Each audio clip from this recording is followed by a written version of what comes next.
எல்லாம் வல்ல கைலை மலையானின் திருவருளால் அமைய பெற்றுள்ள இந்த அறக்கட்டளையிலே 15,000 உறுப்பினர்கள், 25 திட்டங்கள், 27 நாடுகளைச் சேர்ந்தவர்கள், 70,000 சான்றிதழ்கள் என்று அடுக்கிக் கொண்டே செல்லலாம்.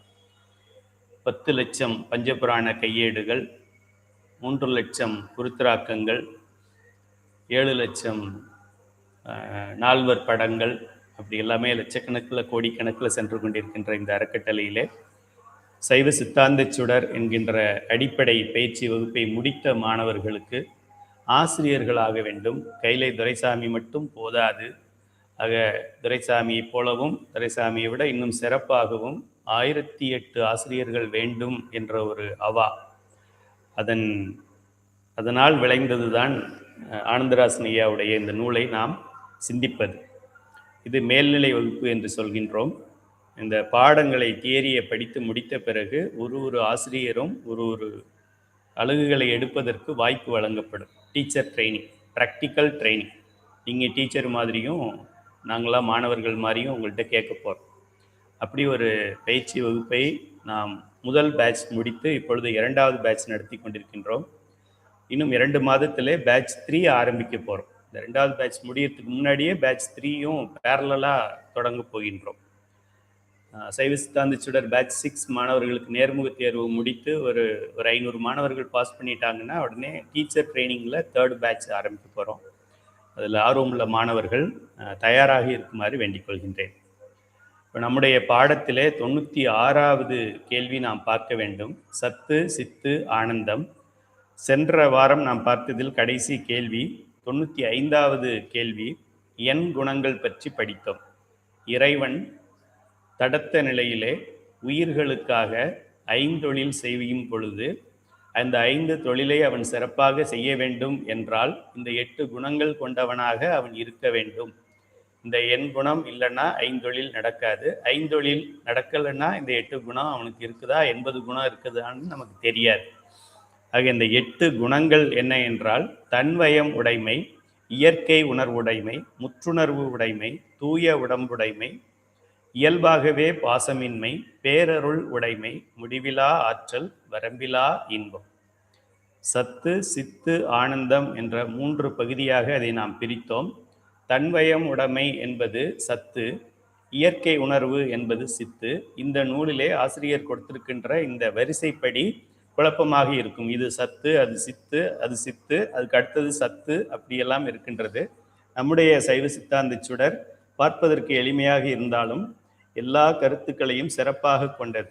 இது ஒரே ஒரு அரை பக்கத்திலே நாம் கொடுத்திருக்கின்றோம். முதல் 4 குணங்கள் அவனுடைய சத்து குணங்களாகவும், அடுத்த 3 குணங்கள் அவனுடைய சித்து குணமாகவும், அடுத்த கடைசி குணமாகிய 8வது குணம் பேரின்பம் என்பது ஆனந்தத்தை குறிப்பதாகவும் அந்த வரிசைப்படுத்தும் பொழுதே இதற்காகவே வரிசைப்படுத்தி இருக்கிறோம்.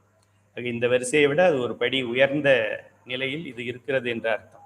இது ஆனந்தராசன் ஐயாவுடைய புக்கு, இது கைலை அறக்கட்டளை புக்குன்னு குறைவாக நினைத்து விட வேண்டாம். இந்த இந்த இந்த கேள்வியிலே, இந்த அமைப்பிலே இந்த நூல், நம்முடைய நூல் இதை விட சிறப்பாக இருக்கிறது. அந்த வரிசை கிரமம் நம்ம ஏற்கனவே படுத்தி இருக்கிறோம். ஸோ சைவ சித்தாந்த சுடர் நூல் பக்கம் 23 அதை கையில் வைத்துக் கொள்ளவும். 21, 22, 23 அதுதான் இங்கே நம்ம 95, 96, 97 படிக்கப் போகின்றோம். சரி, சத்து சித்து ஆனந்தம் சச்சிதானந்தம், சத் சித் ஆனந்தம், சச்சித் ஆனந்தம், சச்சித்தானந்தம், சச்சித்தானந்தம், சச்சித்தானந்தம், சச்சித்தானந்தம், சச்சிதானந்தம், சச்சிதானந்தம், சச்சிதானந்தம். சச்சிதானந்தம்னு பெயர் இருக்குது அப்படின்னா அவர் சத்து சித்து ஆனந்தம் அப்படிங்கிற பெயரை கொண்டுள்ளார் என்று அர்த்தம். உபநிடதங்களில் கூறப்படும் இறைவனுக்கே உரிய சிறப்பு இயல்புகள் யாவை என்கின்றது மாணவனுடைய கேள்வி. உபநிடதங்கள் இறைவனது சிறப்பியல்புகளை சத்து சித்து ஆனந்தம் என 3 கூறும், 3 வகையாக கூறும். இம்3 சொற்களும் சேர்ந்த நிலையே சத்து சித்து ஆனந்தமாகிய சச்சிதானந்தம் என்பது. சத்து என்பதற்கு தோற்றம் அழிவு என்னும் வேறுபாடுகள் இன்றி எவ்வித மாறுதலும் அடையாமல் என்றும் ஒரு தன்மைத்தாய் நிற்கும். தன்மையதாய் நிற்கும்னு கூட எழுதிக்கலாம். இத்துக்கு பதிலாக போட்டுக்கலாம். ஒரு தன்மையதாய் நிற்கும், மாறாது. போன யுகத்தில் அப்படி இருந்தது, இந்த யுகத்தில் இப்படி இருக்கு, கிறிஸ்து பிறப்பதற்கு முன்னால் அப்படி இருந்தது, கிபிக்கு அப்புறம் இப்படி இருக்கு, அப்படி எல்லாம் மாறாமல் எது இருக்கிறதோ அதற்கு பெயர் சத்து என்று பெயர். சிவபெருமான் யார் என்றால் சத்து என்பதை முதலிலே தெரிந்து கொள்ள வேண்டும். ஆக சத்து என்பதற்கு அண்டர்லைன் பண்ணிக்கங்க, தோற்றம் அழிவு என்கின்ற வேறுபாடுகள் இருக்காது, எவ்வித மாறுதலும் அடையாது. குழந்தையா இருந்தது, பெரியவராக இருந்தது, பெரிய ஆளா வயசானவர் ஆயிடுச்சு அப்படிலாம் கிடையாது. எந்தவித மாற்றமும் எக்காலத்திலும் அடையாமல் இருக்கிறது, ஒரே தன்மையதாய் இருக்கும், நேரத்துக்கு நேரம் மாறாமல் இருக்கிறது. எதுவோ அது எதுவாக இருந்தாலும், நீங்களாக இருந்தாலும் நீங்களும் சத்து தான். ஆக இது இறைவனுடைய இந்த குணங்கள் என்றும் மாறாததும், தோற்றம் அழிவு இல்லாததும், எவ்வித மாறுதல் அடையாமலும் ஒரு தன்மையதாய் இருப்பதால் இதை சத்து என்று சொல்லுகின்றோம். முப்பொருள்களுள் பதியாகிய கடவுட்பொருள் ஒன்றே சத்து எனப்படுதற்கு உரியது. நீங்க வேற எதை எடுத்து பார்த்தாலும், பதி பசு பாசம் 3 பொருள்கள் இருக்கு. பதி ஓகே, பசு என்பது மாறக்கூடியதா மாறாததா? சத்தியமா மாறக்கூடியது. பசுவுடைய அறிவு மாறக்கூடியது, ஆணவ மலம் தேயக்கூடியது, மாயை மாறக்கூடியது, மாயேயமா விரியும், மாயையா சுருங்கும். சுத்த மாயை இருக்கு, சுத்த மாயை இருக்கு, அசுத்த மாயை இருக்கு, அப்புறம் மாயையில தத்துவங்கள் இருக்கு, தத்துவங்கள்லாம் ஒடுங்கிறது இருக்கு, அழித்தல் இருக்கு, இதெல்லாமே மாறக்கூடியது. ஆக பதி என்பது மாற்றம் இல்லாதது, பசு மாற்றம் அடையக்கூடியது, பாசம் என்கின்றதும் மாற்றத்துக்கு உள்ளானது. அது 3 பொருள்களில் பதியாகிய கடவுட்பொருள் ஒன்றே சத்து எனப்படுவதற்கு குவாலிஃபை ஆகுது, வேற எதுவும் சத்து குவாலிஃபிகேஷன் வராது. அடுத்தது, ஏனைய பசுக்களாகிய உயிர்களும் பாசங்களாகிய சடப்பொருள்களும் நிலை மாற்றத்தை உடையனவாதலின் அவை சத்து எனப்படுதல் இல்லை. இவ்வாறே சித்து என்பது அறிவு என்று பொருள்படுமாயினும், சித்துன்னா சித்தம், சித்தம் அந்த கரணங்கள்ல சித்தம்னு சொல்றோம்ல, சித்தம் தெளிஞ்சிருக்கு, சித்தம் தெளியலை அப்படிலாம் சொல்றோமே, சித்தம் என்றால் அறிவு, அறிவு விளக்கம் இல்லை என்று பெயர்.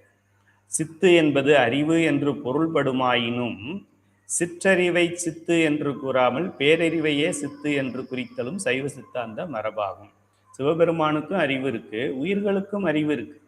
ஆணவ மலத்துல உயிர் இருந்தப்பவும் அறிவு இருக்கு, அறிவு இல்லாம இல்லை, அறிவு மறைக்கப்பட்டிருக்குதே தவிர அறிவு இல்லாம கிடையாது. சிவபெருமான் உயிர்களுக்கு அறிவை கொடுக்கல. உயிர்களுக்கு அறிவை கொடுக்கறதுனா அவர் பாசத்துக்கும் கொடுத்துருக்கலாமே, மலங்களுக்கும் கொடுத்துருக்கலாமே. இறைவனுக்கு என்னென்ன இருக்கோ அதெல்லாம் உயிர்களுக்கும் இருக்கு.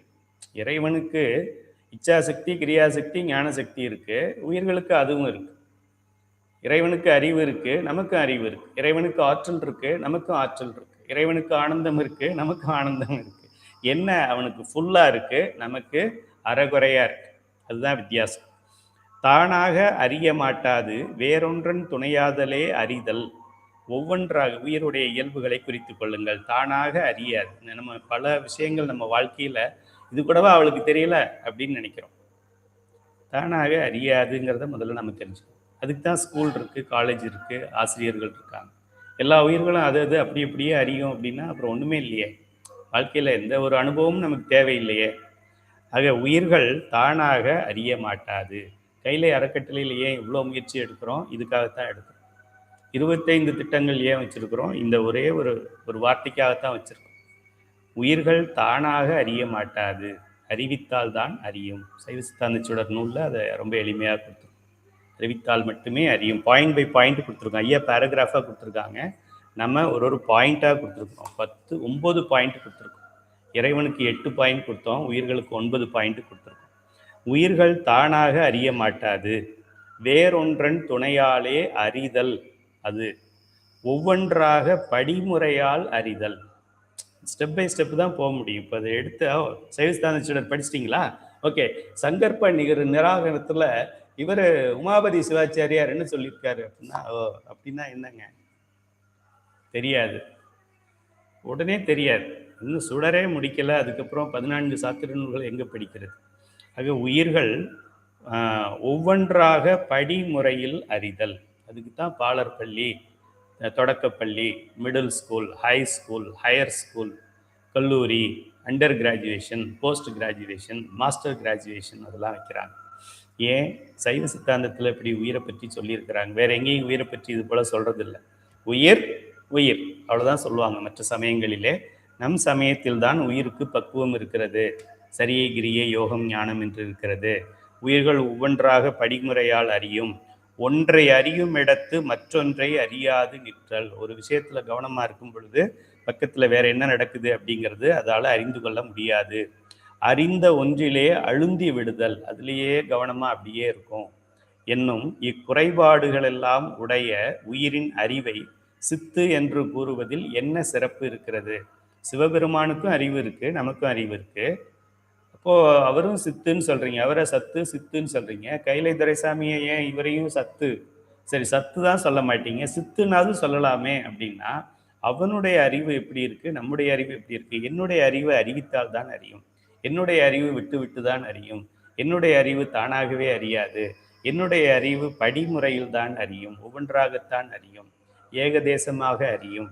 அதனால என்னுடைய அறிவை போய் முழு சித்துன்னு சொல்ல முடியாது. குறையுடைய சித்து என்று வேணால் சொல்லலாம், ஆனால் முழு சித்து என்று.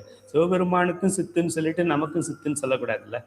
அதுதான் ஆசிரியர் இங்க விளக்கமா சொல்றார். ஆதலால் எவ்வகையான குறைபாடும் இல்லாத பேரறிவினை உடைய இறைவனே சித்து எனப்படுகிறான். அறிவே இன்பத்திற்கு காரணம். அண்டர்லைன் பண்ணிக்க. இன்பமாவே இல்லை துன்பமாவே இருக்கேன்னா உங்களுக்கு அறிவு இல்லைன்னு அர்த்தம். அறிவே இன்பத்திற்கு காரணம். காரண காரியத்துல இன்பம் வர வேண்டும் என்றால் அறிவு வர வேண்டும். நான் சொல்லல, ஆசிரியர் சொல்லியிருக்கிறார். அண்டர்லைன் பண்ணி திருப்பி திருப்பி படிக்கணும். இந்த பாடத்தெல்லாம் ஐயா எத்தனை கேள்வி பண்ணாங்க? ஓ, 1 மணி நேரம் கிளாஸ் எடுத்தாரு, 5 கேள்வி தான் நடத்திருக்காரா? கொஞ்சம் வேகமா போயிருக்கலாமே. வேகமா ஒரே கிளாஸ்ல 100 கேள்வி போயிடலாம். ஆனால் ஒரு வார்த்தைகளும் நம் வாழ்க்கைக்கு அனுபவமாக வேண்டும், அதுபடி நம்ம வாழ்க்கையை அமைக்க வேண்டும் அப்படின்னா கொஞ்சம் அழுந்தி படிக்க வேண்டியது இருக்கு. இந்த வார்த்தையை பாருங்க, எவ்வளோ ஒரு ஆழம் மிகுந்த ஒரு வார்த்தையாக இது இருக்கிறது பாருங்க. அறிவே இன்பத்திற்கு காரணம். இப்போ அறிவுக்கு தான் இந்த கைலை அறக்கட்டளையில் திருமுறைகளை பாடுங்க, சித்தாந்தத்தை படிங்க, சுந்தர தேவாரம் படிங்க, திருவாசகம் படிங்க, பொருளை தெரிஞ்சுக்கங்க, எழுதி பாருங்க. 1008 ப்ரோக்ராம் நம்ம சொல்றது ஏன் சொல்றோம்? அறிவை உண்டாக்குகிறோம். சமய அறிவு வேண்டும், நம்முடைய சமயத்தினர் அறிவு சார்ந்தவர்களாக இருக்க வேண்டும், சமய அறிவு வேண்டும். வெறும் சமுதாயத்தை உருவாக்கி பாப்புலேஷன் தான் கூடிக்கிட்டு இருக்கும். இந்தியா 140 crore இப்போ இருக்கும். 2025 முடிய போது. 2025 இன்னொரு 30-40 years. 2070 அதில் ஓகே 2070 வரைக்கும் நம்ம இருப்போமான்னு தெரியல, நான் இருப்பேனான்னு தெரியல. ஸோ 2070க்குள்ளே நம்முடைய பாப்புலேஷன் 190 crore ஆகும். 200 crore ஆகிடும். 200 கோடி மக்கள் ஆக போகிறோம்.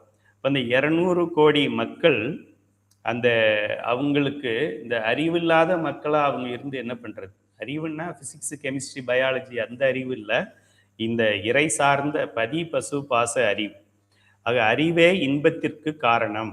இறைவன் குறைவில்லாத நிறைந்த பேரறிவு உடையனாதலின் குறைவில்லாது நிறைந்த பேரின்பத்தையும் உடையவன் ஆகிறான். சர்க்காரியவாதம் என்று சொல்வது. எப்படி எஸ்டாப்ளிஷ் பண்றாங்க பாருங்க.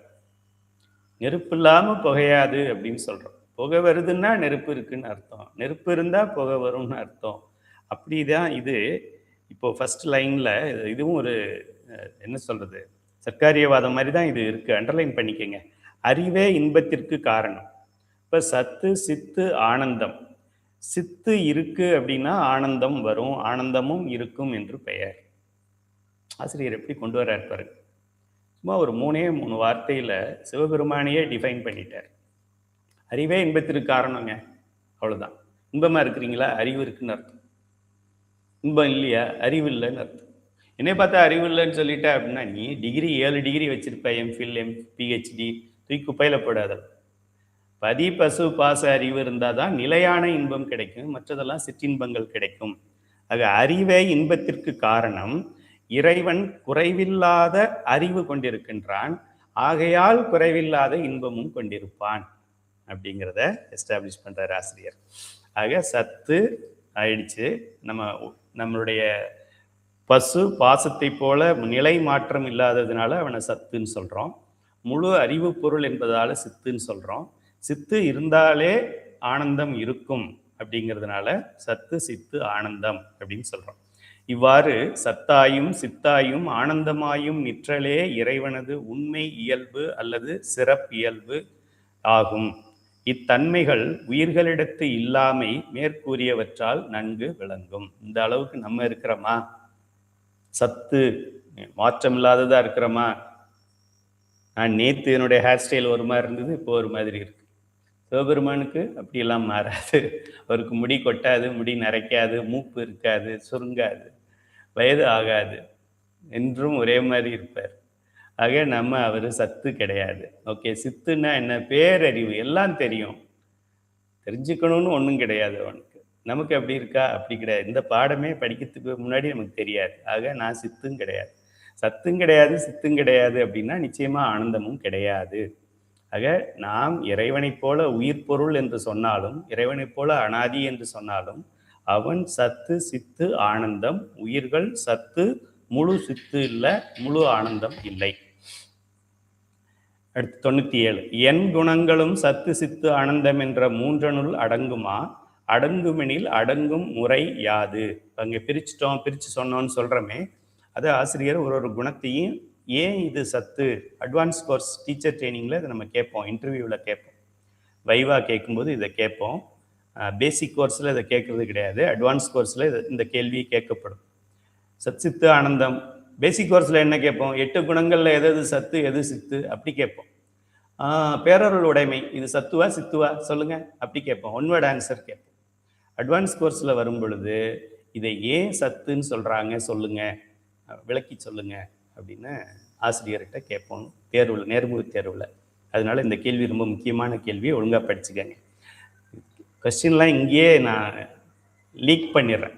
இந்த கிளாஸ் அட்டன் பண்ணாலே எக்ஸாமில் என்ன கொஸ்டின் வரப்போகுதுங்கிறத நான் என்னை அறியாமல் சொல்லிடுறேன். அதனால உங்களுக்கு ஐயா என்ன கேட்பாங்க அப்படின்னு தெரிஞ்சுக்கணுன்னா இந்த வகுப்புகளை அட்டன் பண்ணுங்க. சத்து, சத்தாதலாவது மாற்றமின்றி என்றும் ஒரு தன்மையதாய் நிற்கும். அது ஏற்கனவே சொல்லிட்டார். பிற பொருளின் வயப்படுதல் மாற்றம் ஏதுதற்கு ஏதுவாகும். பிற பொருளின் வயப்படுதல், ஒரு சால்ட் இருக்கு, உப்பு இருக்கு, உப்பு கல் உப்பு இருக்கு. கல் உப்பை எடுத்து தண்ணியில் போட்டால் என்ன ஆகுது? கல்லுப்பாவே இருக்குதா? இருக்க மாட்டேங்க. அப்போ கல் உப்புங்கிறது சத்து பொருளா? இல்லை, சத்து பொருள் சத்து பொருள் இல்லை. அதுபோல நாமும் பிற பொருளின் வயப்படுதல் மாற்றம் ஏதுதற்கு ஏதுவாகும். இறைவன் பிறர் வயப்பட்டு நடக்க வேண்டியவனாய் இருப்பின் அவன் எவ்வாறு தலைவனாக இருந்து எல்லாவற்றையும் ஆள முடியும்? பார்ஷியாலிட்டி பார்க்கறது, இவங்களை பிடிக்கும் அவங்கள பிடிக்காது அப்படி சொல்றது, இவங்களுக்கு ஒரு ஸ்பெஷலாக ஏதோ ஒன்று பண்ணுறது, இவங்க சொன்னால் தலையாட்டுறது, அவங்க சொன்னால் காதை ஆட்டாமல இருக்கிறது, அதெல்லாம் பண்ணால் அவனுக்கு பேர் தலைவன் கிடையாதுல்ல, அவனு ஒரு சாதாரண மனிதன் ஆயிடுவான். தலைவனாக இருந்து எல்லாவற்றையும் அவனால் எப்படி ஆள முடியும்? எனவே அவன் குறைவற்ற தன்வயம் உடையவன் என்பது விளங்கும். இக்குணம் சத்து என்பதில் அடங்கி விடுதல் காணலாம். இறைவனுக்கு இந்த எண் குணங்களும் தேவை அப்படின்னு பார்த்தோம். எண் குணங்களும் சம்மரில் இருக்கும், வின்டரில் இருக்காது அப்படின்னு சொன்னோம் அப்படின்னா அது சத்து கிடையாது.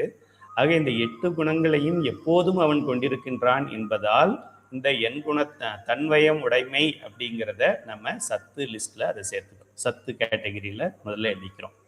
அடுத்தது அவனது பேராற்றல் எவ்விடத்திலும் எக்காலத்திலும் மாற்றமடைதல் இன்றி நிற்பதாகலின் இதுவும் சத்து என்பது. இறைவன் பேராற்றல் உடையவன், அவன் எதை வேண்டுமானாலும் அவன் செய்யலாம் அப்படின்னு நம்ம சொல்றோம். எதை வேண்டுமானாலும் செய்யலாம், இந்தியாவில் செய்யலாம், வெளிநாட்டில் செய்ய முடியாது அப்படியெல்லாம் சொன்னோன்னா நடக்குமா? இந்தியாவில் முன்னாடி அசோகர் காலத்தில் செய்யலாம், இப்போ திமுக காலத்தில் செய்ய முடியாது அப்படி சொன்னால் அவனுக்கு பேராற்றல் உடையவன் அர்த்தமா? இல்லை, பதவியில் இருக்கும்போது பவரில் இருக்கும்போது செய்யலாம், எலெக்ஷனில் தோற்று போயிட்டா செய்ய முடியாது அப்படின்னா அவனுக்கு பேராற்றல்னு பேரா? ஆக அவனுடைய பேராற்றல் என்றும் மாறாதது, உலகம் அழிந்தாலும் மாறாது, உலகம் விரிந்தாலும் மாறாது என்பதால் அதையும் சத்துங்கிற குணத்தில் நம்ம வைத்திருக்கின்றோம். சத்துங்கிற குரூப்பில் அதை கொண்டு வர்றோம். தூய உடம்பினாதல் என்ற தன்மை மலங்களாகிய மாசுகளின் கலப்பின்றி நிற்கும் அவனது தூய்மையை உணர்த்துவதாகும். இக்குணமும் சத்து என்பதனுள் அடங்கும். இப்போ நம்முடைய உடல், என்னுடைய உடல், உங்களுடைய உடல், இது மாயையால் செய்யப்பட்டது. நமக்கு தெரியும், தத்துவங்களில் படிச்சிருக்கும். தனு, கரண, புவன, போகம், இந்த பஞ்சபூதங்களால் ஆனது. அந்த பஞ்சபூதங்களில் மாற்றம் வெளியில் நடக்கும் பொழுது உடல்லையும் அந்த மாற்றம் நடக்குதுன்னு பார்த்தோம். நமக்கு 3 குணங்கள் இருக்குன்னு பார்த்தோம், ராஜசம், தாமசம், சாத்வீகம்.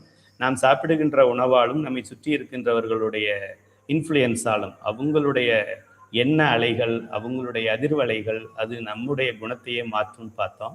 நம்ம குணம் மாறிச்சுன்னா நம்மளுடைய மனமெய் மொழிகள் மாறும்னு பார்த்தோம். மனமெய் மொழி மாறிடுச்சுன்னா விதியே மாறி போயிடும் அப்படின்னு பார்த்துருக்குறோம். ஆக இந்த தூய உடம்பினா சிவபெருமான் இருக்கிறதுனால அவனுக்கு இந்த மாற்றமெல்லாம் எதுவும் கிடையாது. அவன் ஒரு பிறவியில் துன்பப்பட்டான், அடுத்த பிறவியில் தேவலோகத்தில் பிறந்து இன்பத்தில் இருக்கிறான், அந்த மாதிரிலாம் எதுவுமே கிடையாது. அதனால தூய உடம்பினன் அப்படிங்கிற ஒரு குணமும் சத்து என்பதுக்குள்ள நம்ம அடக்கி சொல்லலாம். இயல்பாகவே பாசமின்மை என்பதும் முன் சொன்ன தூய்மை என்பதனோடு தொடர்புடையது ஆகலின் இதுவும் சத்து என்பதனுள் அடங்குவதாகும். இயல்பாகவே பாசமின்மை, அவனுக்கு ஆணவ மலம் கிடையாது, அவனுக்கு மாயா மலம் கிடையாது, அவனுக்கு கண்ம மலம் கிடையாது. அதனால தான் முந்தின பாயிண்ட்ல அவன் தூய உடம்பினன்னு சொல்கிறோம். இந்த மூன்றுமே இல்லாததுனால அவன் சத்து பொருள். இது இருந்தால் தானே மாறும். குணங்கள் மாறிக்கிட்டு இருந்தாலோ உடம்புடைய இப்போ ஆண்னா ஒரு மாதிரி ஆண்மையோடு பேசுகிறாங்க, பெண் அப்படின்னா அன்போடு பேசுகிறாங்க, இப்படிலாம் உடல் மாற்றம் என்ன மாற்றத்தையெல்லாம் கொண்டு வருது. சிவபெருமானுக்கு இதெல்லாம் இல்லை அப்படிங்கிறதுனால அவனுடைய இயல்பாகவே பாசமின்மை அப்படிங்கிறதையும் நிலையானது அப்படின்னு சொல்கிறோம். அதனால அதை சத்துன்னு சொல்கிறோம். இப்போது அண்டர்லைன் பண்ணிக்கோங்க. இந்த புத்தகத்தில் மாற்றி மாற்றி வரும் ஆர்டர். நம்ம சைவ சித்தாந்தச்சோட எண் குணம் நீங்கள் மெமரைஸ் பண்ணிங்கன்னா முதல்ல 4 என்ன கொடுத்துருக்குறோமோ அது சத்து, முடிஞ்சு போயிடுச்சு. ரொம்ப சிம்பிள். என்ன கொடுத்துருக்குறோம்? பேஜ் 23ல் தன்வயமுடைமை, தூய உடம்புடைமை, 3வது குணம் முடிவிலா ஆற்றல், இயல்பாகவே பாசமின்மை. இது 4மே மாறாதது. தன்வயமுடைமை எப்போது மாறுமா? மாறாது. தூய உடம்பு மாறுமா? மாறாது. முடிவிலா ஆற்றல் மாறுமா? மாறாது. இயல்பாகவே பாசமின்மை மாறாது. ஆக இது 4ஐயும் டைரக்டாக சத்துல போட்டுரும். எதுவுமே மாறாது, இருந்தாலும் குரூப் பிரிக்கும் பொழுது நம்ம அப்படி பிரிக்கிறோம். அடுத்ததாக இவ்வாறு சத்து என்பதனுள் தன்வயமுடைமை, பேராற்றல், தூய உடம்பு, இயல்பாகவே பாசமின்மை என 4 குணங்கள் அடங்கின. முடிஞ்சிருச்சு. இனி சித்தாதலாவது பேரறிவுடையவனாய் நிற்றல் ஆதலின் இயற்கை உணர்வு, முற்றுணர்வு என்ற 2 குணங்களும் இதனுள் அடங்குதல் சொல்லாமலே விளங்கும். நம்ம இந்த 8 குணத்துல அவன் முற்றுணர்வு உடையவன், இயற்கை உணர்வு உடையவன் அப்படின்னு தனித்தனியாக பிரித்து கொடுத்துருக்குறோம். 5வது குணத்தையும் 6வது குணம்.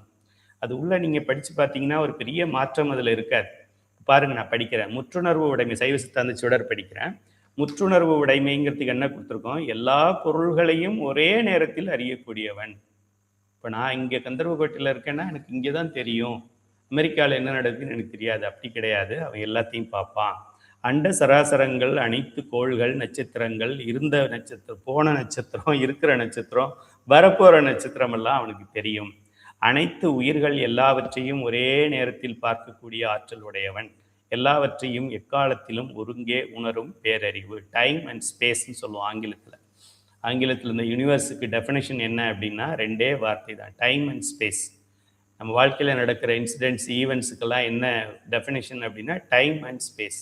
இப்போ என்ன நடக்குது? சைவ சித்தாந்த சுடர் நடக்குது. எப்படி நடக்குது?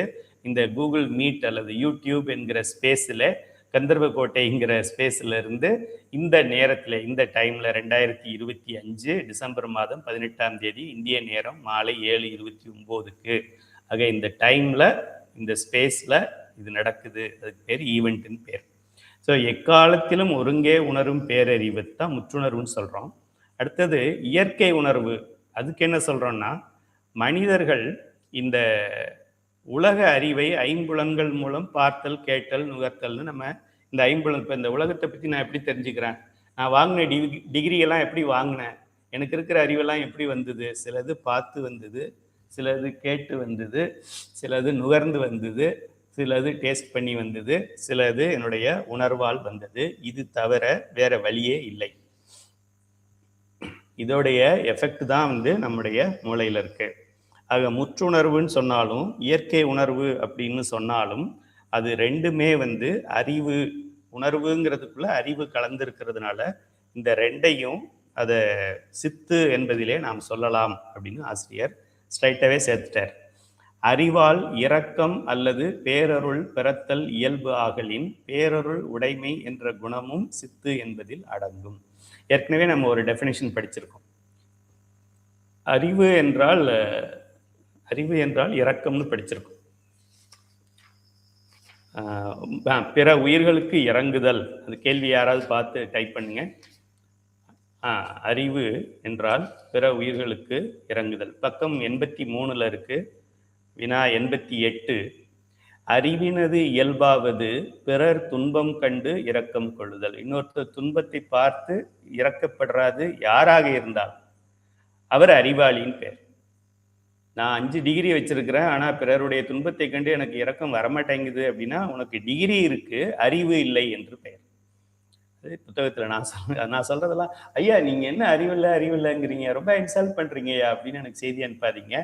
ஐயா ஆனந்தராசன் சொல்லியிருக்கிறத நான் கொஞ்சம் அழுத்தி சொல்றேன். கேள்வி 88 கடைசி வரியில வள்ளுவர் சொல்லியிருக்கிறார், அறிவினான் ஆகுவதுண்டோ பிரிதின் நோய் தன்னோய் போல் போற்றாக்கடை. இன்னொருடைய துன்பத்தை என்னுடைய துன்பம் போல நினைத்து நான் அவங்களுக்கு உதவி செய்யணும்னு நினைக்கல அப்படின்னா அந்த அறிவை வச்சுக்கிட்டு என்ன பண்ற முடியும்? அது வேஸ்ட், அது டஸ்ட்பின்ல போட வேண்டியதான் அந்த அறிவை அப்படின்னு வள்ளுவர் சொல்றாரு, ஆனந்தராசன் ஐயா சொல்றாரு. அதனால நான் சொன்னதா எங்கேயாவது வெளியில சொல்லி என்னை திட்டிடாதீங்க. அறிவால் இரக்கம் அல்லது பேரருள் பிறத்தல் இயல்பு ஆகலின் பேரருள் உடைமை என்ற குணமும் சித்து என்பதில் அடங்கும். ஒருத்தனுக்கு அருள் இருக்கு அப்படின்னாலே இரக்கம் இருக்கு. அருள் பெரும் சோதி அருள் பெரும் சோதி, அருள் பெருஞ்சோதி அருள் பெருஞ்சோதி. அத்தோட விட்டார தனி பெருங்கருணை அருள் பெருஞ்சோதி. கருணை இருந்தாதான் அருள் செய்ய முடியும். இறைவன் 5 தொழில் எதுக்காக பண்ற? ஒரு தொழிலே பண்ணலாமே. அருளுதலை செய்வதற்காகத்தான் இந்த படைத்தல், காத்தல், ஒடுக்குதல், மறைத்தல் இதெல்லாம் பண்றது அருளுதலை செய்வதற்காகத்தான். ஆக பேரருள் உடைமை என்பதும் இறைவன் சித்து பொருள், அறிவு பொருள் என்பதிலே அடக்கலாம்.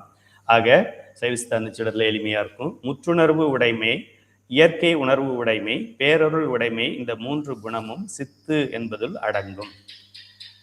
என் குணங்களுள் இறுதியில் கூறப்படுவதாகிய வரம்பில் இன்பமே இங்கு ஆனந்தம் எனப்பட்டது. தமிழ் ரொம்ப அருமையான மொழி, செம்மொழி. வரம்பில் இன்பம் அப்படின்னா, வரம்பில் இன்பம்னா வரம்புக்குள்ள இன்பம்னு சொல்றாங்க ஐயா. வரம்புக்குள்ள இன்பம்னு சொன்னா அப்புறம் என்ன பேரின்பம்னு எப்படி சொல்றது? வரம்பில் அப்படின்னா அந்த இல்லுக்கு அப்புறம் ஒரு லா சேர்த்துக்கணும். வரம்பில்லா இன்பம், அதான் வரம்பில் அன்பம். வரம்பு இல்லாத, அதான் வரம்பில். வரம்பில் அப்படின்னு பவுண்டரிக்குள்ள, பார்டருக்குள்ள, லைனுக்குள்ள, குறிப்புக்குள்ள அப்படி எடுக்கக்கூடாது அர்த்தம். வரம்பு இல், வரம்பு இல்லா, வரம்பில்லா அப்படின்னு எடுத்துக்கணும். வரம்பில்லா இன்பமே இங்கு ஆனந்தம் எனப்பட்டது. என்னுடைய ஆனந்தம் வரம்புக்குட்பட்டது, உங்க ஆனந்தம் வரம்புக்குட்பட்டது. இந்த வகுப்பு அட்டன் பண்ணும்போது அடாடா எவ்வளோ விஷயம், எவ்வளோ விஷயம், எவ்வளோ விஷயம், அடாடா அடாடா அடாடா அப்படின்னு இருக்குது. கிளாஸ் முடிஞ்சு வீட்டில் ஒரு ஃபோன் வந்துருச்சு, வேற யாராவது கெஸ்ட் வந்துட்டாங்கன்னா எல்லா ஆனந்தமும் ஓடி போயிடுது. அப்படி இல்லை. இறைவனுடைய ஆனந்தம் அது பேரானந்தம், என்றும் நிலையான ஆனந்தம். ஆக அந்த ஆனந்தத்தை பேரானந்தம் என்று சொல்லுகின்றோம். இம்முறையில் என் குணங்களும் சத்து சித்து ஆனந்தம் என்ற 3 அடங்குதல் காணலாம். இப்போ ரொம்ப தெளிவாயிடுச்சு. இந்த கொஸ்டின் கம்பல்சரி டீச்சர் ட்ரைனிங் வைவா கொஸ்டின், நல்லா படிச்சுக்குங்க. 98. இறைவனை குணத்தையுடைய குணிப்பொருளாக சைவ சித்தாந்தம் கூறுகிறது. அதை மட்டும் அண்டர்லைன் பண்ணி அதை மட்டும் படிச்சுக்கங்க. போன பாடத்தில் படித்தோம், குணி என்று பெயர், ஒரு பொருளுக்கு குணி என்று பெயர். குணின்னு இருந்தாலே அது குணம் என்று இருக்கும். பொருள்னாலே குணம் இருக்கும். இப்போ முப்பொருள் இருக்கு, பதி பசு பாசம்னா 3த்துக்கும் குணம் இருக்கு அப்படின்னு அர்த்தம். அதோட குணம் பெருங்குணம், நம்ம குணம் அறகுணம், இன்னொன்னோட குணம் இல்லா குணம், இறைவன் செயல்படுத்தினா செயல்படுகின்ற குணம். அதுக்குன்னு ஒரு குணம் இருக்கு. அது என்ன குணம்? அது அறிவில்லாத குணம். அறிவு இல்லைங்கிறதும் ஒரு குணம் தானே. ஆக இறைவனை குணத்தையுடைய குணிப்பொருளாக சைவ சித்தாந்தம் கூறுகிறது. ஆனால் அத்வைதிகள் பிரம்ம பொருள் யாதொரு குணமும் இல்லாதது என்பர். எந்த அடிப்படையில் அவர்கள் அவ்வாறு கூறுகின்றனர்ங்கிற கேள்வி நமக்கு வேண்டாம். ஓகே, எந்த அடிப்படையில் நம்ம ஆசிரியர்கள் நமக்கு கூறியிருக்கிறார்களோட நிறுத்திக்குவோம். இந்த கேள்வியை நம்ம படித்தோம் என்றால் எதை நம்ம ஞாபகத்தில் வைக்கக்கூடாதோ அதை நம்ம ஞாபகத்தில் வைத்து விட்டு வாழ்க்கை தவறாக மாறிவிடும். இதெல்லாம் நம்ம இதை நல்லதை படித்து முடிச்சுட்டு அப்புறமா இதை எடுத்து ஆராய்ச்சி பண்ணிக்கலாம். கேள்வி 98 படிக்க வேண்டாம், அதை கிராஸ் பண்ணி வச்சிருங்க. அடிச்சிட வேண்டாம், லைட்டாக கிராஸ் பண்ணி வச்சுக்கோங்க. ஏன்னா நம்ம மனசு அறகுறையாக இருக்கிறதுனால. தெளிவு பெற்ற பிறகு நீங்கள் அதை படிக்கணும், அவசியம் படிக்கணும். இப்போ படித்தோம்னா நமக்கு எதை ஞாபகத்தில் வைக்கக்கூடாதோ அதை ஞாபகத்தில் வச்சுருவோம். அதுதான் உண்மைன்னு நினச்சிருவோம். அதனால படிக்க வேண்டாம்னு சொல்கிறேன். 99வது கேள்வி. திருமுறையில் உள்ள பாடல்கள் எல்லாமும் இறைவனது எண்குணங்களுள் சிலவற்றை எடுத்து கூறுவனவாக உள்ளன. அதுபோல் இன்றி அவ்வெண்குணங்களையும் ஒரு சேர எடுத்து சொல்லுகின்ற முறையில் அமைந்த பாடல் ஏதேனும் திருமுறையில் உள்ளதா? ஆனந்தராசனையா பாருங்க, அவர் சிறந்த ஆசிரியர் மட்டும் கிடையாது, சிறந்த மாணவன். எல்லா இடத்துலையும் அங்கங்கே சொல்லியிருக்கிறாங்க. ஆதியும் அந்தமும் இல்லா பெருஞ்சோதி அப்படிலாம் திருவெம்பாவையில் பாடுறோம், அங்கே இது மாதிரி பாடுறோம். அங்கே முத்தி நெறி அறியாத முற்கரோடு முயல்வேனை பத்தி நெறி அறிவித்து அப்படின்னு பாடுறோம். அப்படிலாம் அங்கங்கே சொல்லப்பட்டிருந்தாலும் ஒரு சேர ஒரே பாடல்ல 8 குணமும் தெரிகிற மாதிரி இதில் இருக்குதா அப்படின்னு கேட்குறாரு மாணவர். இருக்குதுன்னு நமக்கு சொல்றதுக்காக ஆசிரியர் அப்படி ஒரு கேள்வியை போட்டு பதில வாங்குறார். திருத்தாண்டக பாடல் ஒன்றில், திருத்தாண்டகம்னா அப்பர் பெருமானுடையது, திருமுறை 6, ஒவ்வொரு அடியிலும் ஒவ்வொரு குணத்தை குறிப்பாக அமைத்து இறைவனது எண் குணங்களையும் ஒன்றுவிடாமல் எடுத்து கூறியிருக்கும் அருமையினை காணலாம். திருமுறை குறிச்சு கொள்ளுங்க, திருமுறை 6, அதுதான் திருத்தாண்டகம். தாண்டக வேந்தர்னு பேர் அப்பர் பெருமானுக்கு.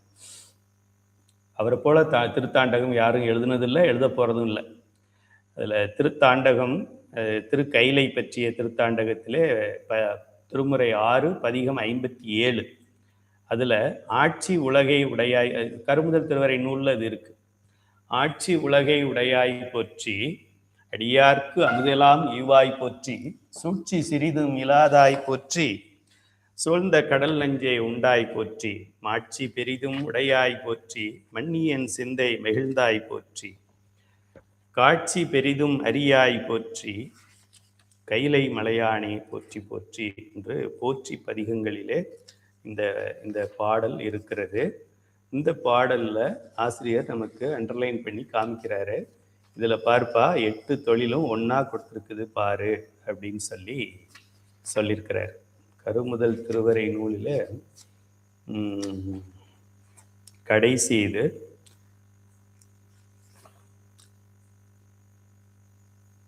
ஆட்சி உலகை உடையாய் பற்றி பக்கம் 224, யாராவது பதிவு செய்து கொள்ளுங்கள். கருமுதல் திருவரை நூலிலே பேஜ் நம்பர் 224 224ங்கிறதுல இந்த பாடல் இருக்கிறது. திருமுறை 6 பதிகம் 57, கருமுதல் திருவரை நூலில் 224 அதில் இருக்கு. இப்போ ஒன்றும் இல்லைங்க, நம்ம இது வரைக்கும் அதெல்லாம் நமக்கு தெரியாது. சைவ சித்தாந்தம் இருக்குது, எண்குணம் இருக்குது, அதெல்லாம் நமக்கு தெரியாது. திருவாசகம் படிப்போம் தினமும், திருப்பள்ளி எழுச்சி காலையில் ஐயா மார்கழி மாதத்தில் பாட சொல்லியிருக்காங்க அப்படின்னு பார்ப்போம். அதில் திருப்பள்ளி எழுச்சியில் ஐந்தொழில் இருக்குது அப்படிங்கிறது நமக்கு தெரியாது. திருப்படை எழுச்சி படிப்போம், தொண்டர்கால் தூசி செல்லீர் பத்தர்கால் சூழப்போகீர் ஒன்திரள் யோகிகளே பேரணி உந்தியர்கள் தின்திரள் சித்தர்களே கடைக்கூலை செல்மின்கள் அப்படின்னு சொல்லுவோம். அது உள்ள சரியை கிரியை யோகம் ஞானம் இருக்குன்னு நமக்கு தெரியாது. அதுபோல இந்த பதிகத்திலே 4வது பாடலிலே இது இருக்கிறது. பக்கம் 224. ஆட்சி உலகை உடையாய் போற்றி அடியார்க்கு அமுதெல்லாம் ஈவாய் போற்றி சூழ்ச்சி சிறிதும் இலாதாய் போற்றி சூழ்ந்த கடல் நெஞ்சம் உண்டாய் போற்றி மாட்சி பெரிதும் உடையாய் போற்றி மன்னியன் சிந்தை மகிழ்ந்தாய் போற்றி காட்சி பெரிதும் அரியாய் போற்றி கைலை மலையானே போற்றி போற்றி அப்படிங்கிற பதிகத்தில் எல்லாம் இருக்குன்னு ஆசிரியர் விளக்கப் போகிறார். இது கிட்டத்தட்ட திருமுறைக்கு விளக்கம் சொல்கிற மாதிரி தான். ஆட்சி உலகை உடையாய் என்ற முதலடி இறைவனது தன்வயம் உடைமையை குறிக்கும். இறைவன் உலகத்தை ஆட்சி செய்கிறான் அப்படின்னா, இப்போ சோழ நாட்டின் பேரரசன் ராசராச சோழன் அப்படின்னு சொன்னால் என்ன அர்த்தம்? சோழ நாட்டில் அவன் என்னத்தை வேணாலும் அவன் செய்யலாம், அவனுக்கு அதிகாரம் இருக்கு. தமிழ்நாட்டின் முதலமைச்சர் அப்படின்னு சொன்னால் அவர் எந்த அரசாணை வேணாலும் வெளியிடலாம், அந்த அதிகாரம் அவருக்கு இருக்கிறது. அதுபோல் ஆட்சி உலகை உடையாய் போற்றி, ஆட்சி உலகைனா உலகை ஆட்சி உடையாய் போற்றின்னு மாற்றி படிக்கணும். உலகங்கள் அண்ட சராசரங்கள் இருந்த உலகம், இருக்கின்ற உலகம், இருக்க போகின்ற உலகத்துக்கெல்லாம் ஆட்சி செய்யக்கூடியவன் சிவபெருமான் அப்படின்னு சொன்னாலே அவன் தன்வயம் உடைமை அப்படிங்கிறது தெரியுதுப்பா அப்படின்னு சொல்றார். இதுதான் அப்பர் பெருமான் தன்வயம் உடைமைன்னு சொல்றதுக்கு பதிலாக ஆட்சி உலகை உடையாய் போற்றின்னு சொல்றாரு அப்படின்னு சொல்றாரு. அடுத்ததுல அடியார்க்கு அமுதலாம் ஈவாய் போற்றி. அதுல என்ன சொல்றாரு? மூவரையும் தேவரையும் யாவரையும் தன்வழிப்படுத்து உலக அனைத்தையும் தான் விரும்பியபடியே தோற்றுவித்து காத்து ஒடுக்கி படைத்தல் காத்தல் ஒடுக்குதல் ஆளுகின்ற குறைவில்லாத தன்மயம் உடையவ தலைவன் அவன் என்பது இங்கே உணர்த்தப்பட்டது. அது ஆட்சிக்கு. இரண்டாவது, அடியார்க்கு அமுதெல்லாம் ஈவாய் என்ற இரண்டாம் அடி அவன் வரம்பிலா இன்பம் உடையவன் என்பதை உணர்த்தும். வரம்பில்லாத இன்பம் உடையவன் 8வது குணம் 2வது அடியில இருக்கு. அடியாருக்கு அமுது. அமுதுன்னா என்ன நினைக்கிறான்? அமுதுன்னா சாப்பாடு. அமுது படைத்தல் அப்படின்னா சாப்பாடு படைத்தல். இறைவனுக்கு திருவமுது ஊட்டுதல், திருவமுது செய்தல், அடியார்களுக்கு திருவமுது செய்தல். அமுதுன்னா சாப்பாடு. அது ஒரு அர்த்தம் இருக்கு. அமுது என்றால் இன்பம் என்று பெயர், பேரின்பம் என்று பெயர். அதுதான் அமிர்தம்னு பேர். இந்த பேரின்பம் வேணும் இறைவன்கிட்ட. 8வது குணம் பேரின்பம்னு ஒன்று இருக்கு. அது நம்ம எடுத்துக்கிட்டா என்ன, நமக்கு அது மாதிரி வந்தா என்ன, அவர் தான் வச்சுக்கணுமா, நம்மளும் ட்ரை பண்ணுவோமே அப்படின்ட்டு தான் தேவர்கள் அசுரர்கள் எல்லாரும் சேர்ந்து திருப்பார்கடலை கடைந்தார்கள். நம்ம படித்தோம். அடுத்தது 3வது வரி, சூழ்ச்சி சிறிதும் இல்லாதாய் என்ற 3ஆம் அடி அவன் வஞ்சனை இல்லாதவன் என்ற சூழ்ச்சி. நம்மள மாதிரிலாம் சூழ்ச்சி பண்ணுறதெல்லாம் கிடையாது. இப்படி போடுறது, போட்டு வாங்குறது, அப்படி முன்னால் ஒன்று பேசுறது, பின்னால் ஒன்று பண்ணுறது, முன்னால் ஒன்று கை கொடுக்குறேன்னு சொல்கிறது, பின்னால் இருந்து காலை வாடுறது, இந்த சூழ்ச்சிகள் எல்லாம் அவன் பண்ண மாட்டான். சிறிதும் இல்லாதாய், கொஞ்சம் கூட எந்த ஒரு நெகட்டிவான சிந்தனையும் சிவபெருமான் மனதில் வராது என்ற 3ஆம் அடி அவன் வஞ்சனை இல்லாதவன் என்ற பொருளை தந்து, அவன் வஞ்சனை இல்லாதவன் ஏன் இயல்பாகவே பாசங்களிலிருந்து நீங்கியதுனால வஞ்சனை இல்லாதவனாக இருக்கான். நமக்கு ஏன் வஞ்சனை வருது? நம்ம ஏன் சிவபெருமான் மாதிரி வஞ்சனை இல்லாமல் இருக்க? நம்ம பிள்ளைங்களே, நம்மகிட்ட ஒரு 3 பிள்ளைங்க இருந்ததுன்னா 3 பிள்ளைங்கள்கிட்டையும் நமக்கு வேற மாதிரி இருக்க. ஒரு பிள்ளை எதை பண்ணாலும் ஓகே சொல்கிறோம், இன்னொரு பிள்ளை எது சொன்னாலும் என்னை திட்டுறான்னு சொல்கிறோம். நம்ம பிள்ளைங்களை பார்க்குற மாதிரி மற்ற பிள்ளைகளை பார்க்கறது இல்லை. ஸோ இந்த வஞ்சனைகள் எல்லாம் நமக்கு ஏன் இருக்குது? மாயையின் வயப்பட்டு, முக்குணங்களின் வயப்பட்டு நம்ம இருக்கிறோம். ராஜசம், தாமசம், சாத்வீகம். சிவபெருமானுக்கு இந்த 3 குணமும் கிடையாது, மாயையும் கிடையாது. ஆகையால் அவன் சூழ்ச்சி சிறிதும் இல்லாதவன். பாசமாகிய ஆணவமல சார்பால் வருவனவே வஞ்சனை முதலிய குற்றங்கள். ஆணவமலம் இருந்தாதான் அந்த வஞ்சனையே வரும். அவன்பால் வஞ்சனை இல்லையாகவே அவனுக்கு ஏதுவாகிய பாசமும் இல்லையாதல் தானே பெறப்படும். அடுத்தது, சூழ்ச்சி சிறிதும் இல்லாதாய் பற்றி சூழ்ந்த கடல் நஞ்சம் உண்டாய் போற்றி அப்படின்னு ஏன் சொல்றாரு? கடல் நஞ்சம் உண்டாய் என்ற 4ஆம் அடி அவனது பேரொருள் உடைமையை புலப்படுத்தும். பேரொருள் கொண்டவன். தேவர்கள் அசுரர்கள்லாம் என்ன பண்ணாங்க? சிவபெருமானுக்கு அது இருக்கு, அவனை மாதிரி நம்மளும் வரணும் அப்படின்னு சொல்லி அவனுக்கு தெரியாம அவனை ஒதுக்கிட்டு அவனை ஓவர்டேக் பண்றதுக்கு இவங்க பண்ணாங்க. அதுல இருந்து என்ன வந்தது? அமிர்தமும் வந்தது, விஷமும் வந்தது.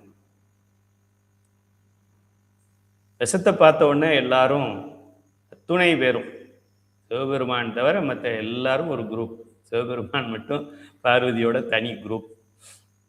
அத்தனை பேரும் அவங்க அமிர்தத்தை மட்டுமே எதிர்பார்த்து கடைஞ்சாங்க. ஆனால் அதில் விஷமும் வந்தது. வாசுகியோட விஷம் வந்ததுனால அதோடைய வெப்பம் தாங்காமல் ஓடி விட்டார். ஆளாள சுந்தரர் தேவாரத்தையே முற்றோதல் பண்ணுறோம். அத்தனை பேரும் பெருமாளுக்கு ஏன் உடம்பு கருப்பாச்சுன்னு ஒரு கேள்வி கேட்பாங்க. பெருமாள் ஏன் கருப்பாக இருக்காரு? ராமன் ஏன் கருப்பாக இருக்கான்? கிருஷ்ணன் ஏன் கருப்பாக இருக்கான்? அப்படின்னா அந்த கடல் நஞ்சத்தில் வந்த அந்த வெப்பம். இப்போ நம்ம நெருப்பு எரியுது, கை வச்சிடறோம், கை வச்சா என்ன ஆகுது? இதாகிடுது இல்லையா? அது போல் அந்த வெப்பம் தாங்காமல் கலர் கருப்பாயிடுச்சுன்னு சொல்லுவாங்க. ஸோ அப்படி எல்லாரும் ஓடி ஒளிஞ்சு வந்து சிவபெருமான்கிட்ட சரணடைஞ்சு எங்களை காப்பாற்றுங்க அப்படின்னு சொல்லி வரும்பொழுது ஆளாள சுந்தரர் என்று சொல்லக்கூடிய சுந்தரமூர்த்தி பெருமான் அந்த நஞ்செல்லாம் எடுத்து, விஷத்தெல்லாம் எடுத்து, சப்பாத்திக்கு மாவு உருட்டுற மாதிரி கையில் சீனி உருண்டை உருட்டுவாங்க தீபாவளிக்கு லேடிஸ், அது மாதிரி ஒரு உருண்டையாக உருட்டி கொடுத்துருக்கிறார். இப்போ சுந்தரர் எவ்வளோ பெரிய ஆள்பார். சுந்தரருக்கும் சுந்தரர் அப்படின்னு நம்ம வேற யாரையாவது புகழக்கூடாது. மற்றவர்களெல்லாம் பயந்து ஒளிந்து சரணடைந்து சரணாகதி அடைந்து நிற்கின்ற பொழுது அதனால சுந்தரருக்கு பேர் ஆளாள சுந்தரர்னு பேர். கடல்ல வந்த விஷம் அதை கையில் எடுத்து உருட்டி வாயில போட்டுக்கிற மாதிரி சிவபெருமானுக்கு சின்ன உருண்டையா சீனி உருண்டை மாதிரி பண்ணி கொடுத்துருக்கிறாரு ஆளாள சுந்தரர். அதே சிவபெருமான் அதை சாப்பிட்றாரு. திருவாசகத்துல மாணிக்க வாசகர் சொல்றாரு, ஆழம் உண்டான் அமுதுண்ண கடையவனே. அவன் ஆக்சுவலாக அமுது சாப்பிட வேண்டியவன், ஆனால் ஆழத்தை உண்டு, விஷத்தை அவன் உண்டுட்டு எதிரிகளுக்கெல்லாம் அமிர்தத்தை கொடுத்துருக்கிறான். நம்ம செய்வோம் அது போல. ஒரு எலெக்ஷனில் நிற்கிறாங்க, நான் ஒரு கட்சியை சேர்ந்திருக்கிறேன், ஏ கட்சியை சேர்ந்திருக்கிறேன், பி கட்சியை சேர்ந்தவர் போட்டியிடுறாரு. ஏ கட்சியில் எனக்கு யார் யாரெல்லாம் ஓட்டு போடுறீங்களோ அந்த ஓட்டெல்லாம் நான் பி கட்சிக்காரருக்கு கொடுத்துட்றேன், என்னுடைய எதிர்கட்சிக்காரருக்கு கொடுத்துட்றேன்னு யாராவது முதலமைச்சரோ மந்திரியோ எம்எல்ஏவோ எம்பியோ அது மாதிரி சொல்லுவானா? முட்டாள் தான் சொல்லுவோம். முட்டாள் கூட சொல்ல மாட்டேன். முட்டாளாக இருந்தால் அவன் எலெக்ஷன்லேயே நிற்க மாட்டான். ஜெயிக்கிறதுக்கு தானே நிற்கிறாங்க. இந்த போட்டியில் அசுரர்கள் அவங்க தேவர்கள் எல்லாம் வந்து தான் அமிர்தத்தை உண்ண வேண்டும் என்று நினைத்தார்கள். அவர்களுக்கு அமிர்தத்தை கொடுத்து விட்டு பெருமான் விஷத்தை உண்டான். அதனாலதான் கரை கண்டன், கண்டம் கருப்பார். இந்த சிவபெருமானை நம்ம என்ன சொல்றோம்? சோதிப்பான், ஒழிச்சிருவான், அழிச்சிருவான், உடைச்சிருவான், கொன்றுவான், அறுத்துருவான், அப்படிலாம் நம்ம சொல்றோம். ஆழம் உண்டான் அமுது உண்ண கிடையவனே. அமுது சாப்பிடணும், ஆழத்தை சாப்பிடணும். ஒரு பொருள். எதிரிகளுக்கு அமிர்தத்தை கொடுத்து விட்டு தான் விஷத்தை சாப்பிட்றான். ரெண்டாவது பொருள். மூன்றாவது பாடம் அடியாருடைய பெருமை. சிவபெருமான் விஷத்தை சாப்பிட்றாரு. கண்டம் கருப்பாயிடுச்சு. முன்னாடி நல்லா ஒயிட்டா இருந்தாரு, இப்போ அந்த விஷத்தை சாப்பிட்ட பிறகு இங்கே கருப்பாயிடுச்சு. சுந்தரருக்கு கை கருப்பாகவே இல்லை. ஏன்? அந்த விஷத்தை முதல்ல எடுத்து அவர் தான் கையில உருட்டி கொடுக்குறாரு, கையில கொடுக்குறாரு. சுந்தரர் கை பொத்து போயிருக்கணும்ல. சிவபெருமானுக்கே கண்டமே கலர் மாறி இருக்கு அப்படின்னா சுந்தரருக்கு ஏன் கையில கலர் மாறல? இது மூன்றாவது கேள்வி உங்கள் சிந்தனைக்கு. அதனாலதான் அடியார்க்கும் அடியேன் அப்படின்னு பாடுறாரு. சுந்தரர் கை பொத்து போயிருக்கணும்ல. சுந்தரர் போய் தொட்டு பார்த்துட்டு சுந்தரரும் கருப்பா மாறி, திருமால் மாதிரி சுந்தரர் படத்தை இனிமே எங்க பார்த்தாலும் கருப்பு மேகத்தோட கலர் மாதிரி மேக வர்ணனா அவர் இருக்கணுமே, கை பொத்து போயிருக்கணுமே, இல்லை கையிலையாவது அந்த அடையாளம் இருக்கணுமே. இந்த இடம் கருப்பா இருக்கிறது ஏன் தெரியுமா? நமக்கு மருதாணி போடுவாங்க, மேந்தி. ஏன் அப்படி சகப்பா இருக்கு? மேந்தி போட்டிருக்கு. அதுபோல சுந்தரருக்கு ஏன் கருப்பா இருக்கு? அது அந்த அந்த விஷத்தை உருட்டும் போது அப்படி ஆயிடுச்சு, அப்படிலாம் சொல்லணும். அவருக்கு கை நல்லா இருக்கு, சிவபெருமானுக்கு கண்டம் கருப்பா இருக்கு. மாட்சி பெரிதும் உடையா என்ற 5ஆம் அடி முடிவிலா ஆற்றலை குறிப்பதாய் உணர்த்தும். மன்னி என் சிந்தை மகிழ்ந்தாய் என்ற 6ஆம் அடி அவன் அடியவர் சிந்தையுள் நின்று அறிவிப்பவன் என்ற பொருளை தந்து அவனது இயற்கை உணர்வை புலப்படுத்துவதாகும். அறிவிக்க அறியும் அறிவு செயற்கை அறிவாகும், அது உயிர்களுக்கு உள்ளது. அவ்வாறன்றி தானே அறியும் அறிவே இயற்கை அறிவாகும், அது இறைவன் ஒருவனுக்கே உள்ளது. உயிர்கள் தானா அறியாது. நம்ம பாடத்திலே சைவ சித்தாந்த சுடர்ல படிச்சிருக்கோம். உயிர்கள் அறிவித்தால் தான் அறியும் அப்படின்னு பாடத்துல படிச்சிருக்கோம். ஸோ அதனால இறைவன் அறிவிக்காமலே அறியக்கூடியவன் அப்படிங்கிறது நம்ம படிச்சிருக்கோம். இதைத்தான் இந்த 6ஆவது அடி நமக்கு உயர்த்துகிறது. காட்சி பெரிதும் அறியாய் போற்றி அப்படிங்கிறது. காட்சி பெரிதும் அறியாய் என்ற 7ஆம் அடி, சாரி அது 7ஆம் அடி. மன்னியன் சிந்தை மகிழ்ந்தாய் அப்படிங்கிறது தான் 6ஆவது அடி. காட்சி பெரிதும் அறியாய் என்ற 7ஆம் அடி அவனது திருமேனி அருளால் ஆனது ஆதலின் அது அருளாளர்க்கன்றி ஏனையோர்க்கு புலனாகாது என்ற பொருளை தந்து தூய உடம்பினாதல் என்ற அவனது குணத்தை உணர்த்தி நிற்கின்றது. இந்த ஆர்டர் படி இல்லை, அது செய்யுளுக்காக இலக்கியத்துக்காக அப்படி அமைச்சிருக்காங்க. முதல் குணம், இப்போ நம்ம ஐயாவுடைய நூலுக்கும் நம்ம நூலுக்குமே வித்தியாசம் இருக்குல்ல. இந்த 8 குணங்கள் லிஸ்ட் போட்டது சத்து சித்து ஆனந்தம். அதுபோல் இந்த அப்பர் சுவாமிகளுடைய இந்த திருமுறையிலும் இந்த ஆர்டரில் நம்ம வச்சிருக்கிற ஆர்டரில் அது இல்லை. ஒருவேளை அவர் வச்சிருக்கிறதுல நம்ம மாற்றிக்கணுமான்னு தெரியல. ஆர்டர் மாறி மாறி இருக்கு, ஆனால் 8 குணங்களும் அதிலே சொல்லப்பட்டிருக்கிறது. 8ஆம் அடியில் உள்ள கைலை மலையான் என்பது அவனது முற்றுணர்வை குறிப்பால் உணர்த்தும். மலை மேல் நின்றார்க்கு எல்லா பொருளும் விளங்கி தோன்றும். எனவே இறைவன் கைலை மலையில் இருப்பவன் என்பது எல்லாவற்றையும் ஒரு காலத்தில் ஒருங்கே அறிகின்ற அவனது முற்று உணர்வு உடைமையை குறிப்பதாக சுட்டுவதாகும். இவ்வாறு இறைவனது எண் குணங்களையும் ஒருங்கே கூறி போற்றுகின்ற முறையில் இவ்வருமை திருத்தாண்டகத்தை அருளி செய்துள்ளார் அப்பர் சுவாமிகள். என் குணத்தையும் நம்ம தோத்திரமும் சாத்திரமும் ஆனார் தாமே. தோத்திரங்கள் என்றால் திருமுறைகள். திருமுறைகள் நமக்கு ஒரு கண் போன்றது. 14 சாத்திர நூல்கள், சாத்திரம்னு சொன்னால் சைவ சித்தாந்த நூல்கள், அதுவும் நமக்கு ஒரு கண் போன்றது. உனக்கு இந்த கண்ணு வேணுமா, இந்த கண்ணு வேணுமான்னா எந்த கண்ணு வேணும்? 2 கண்ணும் வேணும். உனக்கு இது ரொம்ப பிடிக்குமா, இது ரொம்ப பிடிக்குமான்னா 2 கண்ணும் பிடிக்கணும். இது எது இதில் ரொம்ப பிடிக்கும் அப்படின்னா 2மே பிடிக்கும். ஆனால் சில பேர் சிவனடியார்கள் என்ன சொல்கிறாங்க, இந்த சைவ சித்தாந்தமெல்லாம் நமக்கு வேண்டாம்ப்பா, எல்லாம் திருமுறையே படிக்கலாம். அப்பர் சுவாமி என்ன சைவ சித்தாந்தமாக படித்தார்? அவர் என்ன திருவாவடுதுறை ஆதீன வகுப்புக்கா போனார்? அவர் போகாமலே அவர் முத்திக்கு போகலையா? அதனால நான் போகாமலே. இதுதான் இந்த ப்ராப்ளம், உயிர்களோட இருக்கிற ப்ராப்ளம். தனக்கு தெரியலைங்கிறது கூட தெரியாமல் இருக்கிறோம் பாருங்க. நம்ம தான் நம்மளுடைய கேவல நிலை என்று சொல்வது. தொத்திரமும் சாத்திரமும் ஆனார்தாமே. ஏன் 2 கண்ணுன்னு சொல்கிறோம்? இந்த ரெண்டு கண்ணால் எதை பார்க்குறோம்? இப்போ நான் 2 கண்ணால் உங்களை தான் பார்த்துக்கிட்டு இருக்கேன். என் இடது கண்ணு இங்கே பார்த்துக்கிட்டு இருக்கு, வலது கண்ணு அங்கே பார்த்துக்கிட்டு இருக்குன்னு பார்க்க முடியாது. கண்ணுடைய இயல்பு அப்படி இருந்தால் அவன் மாற்று கண்ணன்னு பேர், 1.5 கண்ணன்னு பேர். அவனுக்கு ஒழுங்கான கண் இருந்தது அப்படின்னா கண் எப்போதும் ஒரு பொருளை, கண்கள் எப்போதும் ஒரு பொருளை பார்க்கும். இதெல்லாம் நம்ம சயின்ஸில் படிச்சிருக்கோம். இடமாறு தோற்றப்பிள்ளைன்னு படிச்சிருக்கோம். இப்படி பார்த்தா ஒரு பொருள் எங்கே தெரியுது, அதே வலது கண்ணை மூடிக்கிட்டு பார்த்தா நகர்ந்த மாதிரி தெரியும். இப்போ 2 கண்ணும் ஒன்றா பார்க்கும் பொழுது பொருள் மாறாது, ஒரே இடத்துல தெரியும். ஆக தோத்திரத்தில் பார்த்தாலும் சாத்திரத்தில் பார்த்தாலும் பெருமானுடைய இந்த எண் குணங்கள், 5 தொழில்கள், அவன் ஒன்றாயும் உடனாயும் வேறாயும் இருப்பது, அவன் அருவமாயும் அருவுருவமாயும் உருவமாயும் இருந்து உயிர்களுக்கு உதவுவது, அதெல்லாம் இன்னும் சுருக்கி சொல்லுங்க சார், ரொம்ப போட்டு குழப்பாதீங்க அப்படின்னா, இறைவன் கருணையால் அவனுடைய சச்சிதானந்தத்தை நமக்கு கொடுப்பதற்காக பணி செய்கின்றான். இதுதான் எல்லா சித்தாந்தங்களுடைய முடிந்த முடிவு.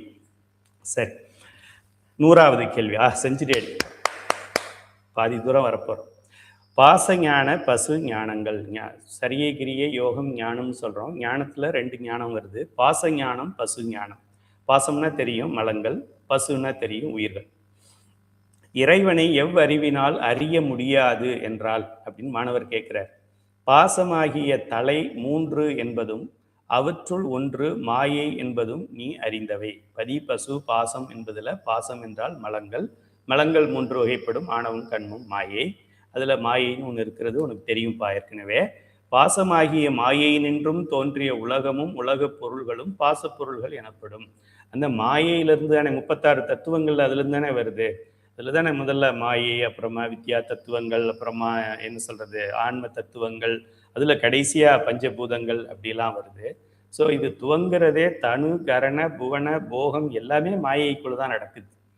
அப்படிங்கிறதுனால இது எல்லாமே மாயை பொருள். மாயைன்னு சொல்றதுனால இது மலப்பொருள். மலம்னு சொல்றது தான் நம்ம பாசம்னு சொல்றோம். அவற்றை உயிர் கண் முதலிய புறக்கருவிகளை கொண்டும் மனம் முதலிய அகக்கருவிகளை கொண்டும் அறிந்து வருகிறது. அவற்றை உயிர் எப்படி இதை அறியுது அப்படின்னா, இந்த 5 புலன்களை கொண்டும் அது சார்ந்திருக்கிற இந்த 4 அந்தக்கரணங்கள் சொல்றோம் இல்லையா, மனம் சித்தம் புத்தி அகங்காரம், இதை கொண்டுதான் இந்த உலகத்தை நாம் அறிகின்றோம். இக்கருவிகளும் மாயை நின்று தோன்றியவே ஆதலால் இவையும் பாசப்பொருள்களே என்பது சொல்ல வேண்டாம். மற்ற எல்லா இடத்துலையும் சொல்றது என்ன, இது உலகம் மாயைப்பா, எல்லாம் மாயை, மாயை மாயை மாயை, பார்ப்பது மாயை, கேட்பது மாயை, நுகர்வது மாயை, கணவன் மாயை, உச்சம் மாயையின் உச்சம், மனைவி அதுவும் மாயை தான், மனைவி மாயை, குழந்தைகள் மாயை, பேரன் பேத்தி மாயை, வீடு மாயை, உலகம் மாயை, எல்லாம் மாயை மாயை மாயை அப்படின்னு சொல்றீங்களே. எப்படி தெரிஞ்சுக்கிட்டீங்க இத அப்படின்னா, மாயை கொண்டு தெரிந்து கொண்டேன். எப்படி தெரிஞ்சுக்கிட்டோம்? இத கண்ணால பார்க்கறத வச்சு தெரிஞ்சுக்கிறோம். முன்னால இலங்கை எப்படி இருந்தது, நான் போயிருக்கும்போது செப்டம்பர் போயிருக்கும்போது ஒரு மாதிரி இருந்தது. September 19 September 19, October, November, December, 89 நாள் ஆயிடுச்சு. 89 நாள்களுக்கு முன்னர் நாம் போயிருக்கும்போது இலங்கை ஒரு மாதிரி இருந்தது. இப்போ போனால் வேற மாதிரி இருக்கு. டிவியில் பார்த்துக்கிட்டு இருக்கோம். ஆக மாறிக்கிட்டு இருக்கு. அடுத்த முறை போகும்போது எப்படி இருக்கும்னு நமக்கு தெரியாது. இது சத்து கிடையாது. சத்து கிடையாதுனாலே சித்து ஆனந்தமும் கிடையாது என்று அர்த்தம். ஆக இது மாயை என்று பெயர். ஸோ மாயை கொண்டு தான் நான், என் கண்ணே மாயை தான். அது அப்புறம் நான் அதை பார்த்து கண்டுபிடிச்சிட்டேன், அதை மாயைன்னு கண்டுபிடிச்சிட்டேன்னா எதால் கண்டுபிடிச்ச? அதுவும் மாயை ஆகிய கண்ணு, மாயை ஆகிய காது, மாயை ஆகிய மூக்கு, மாயை ஆகிய நாக்கு, மாயையாகிய உடல், மாயையாகிய அந்த கரணங்கள், அதை கொண்டு தான் நம்ம கண்டுபிடிச்சிருக்கோம். பாசமாகிய கருவிகளை கொண்டு பாசமாகிய உலகப் பொருள்களை அறியும் அறிவு பாச அறிவு அல்லது பாச ஞானம் எனப்படும். குறித்துக் கொள்ளுங்கள். இது மாயை அப்படின்னு தெரிஞ்சுக்கிறது. மாயைங்கிற பாசம். பாசம்னா என்ன? பாசம்னா என்ன? அப்பா அம்மா பாசம், அந்த பாசம் இல்லை, அதுவும் மாயை தான். அது மாயை நம்பர் 1. ஓகே.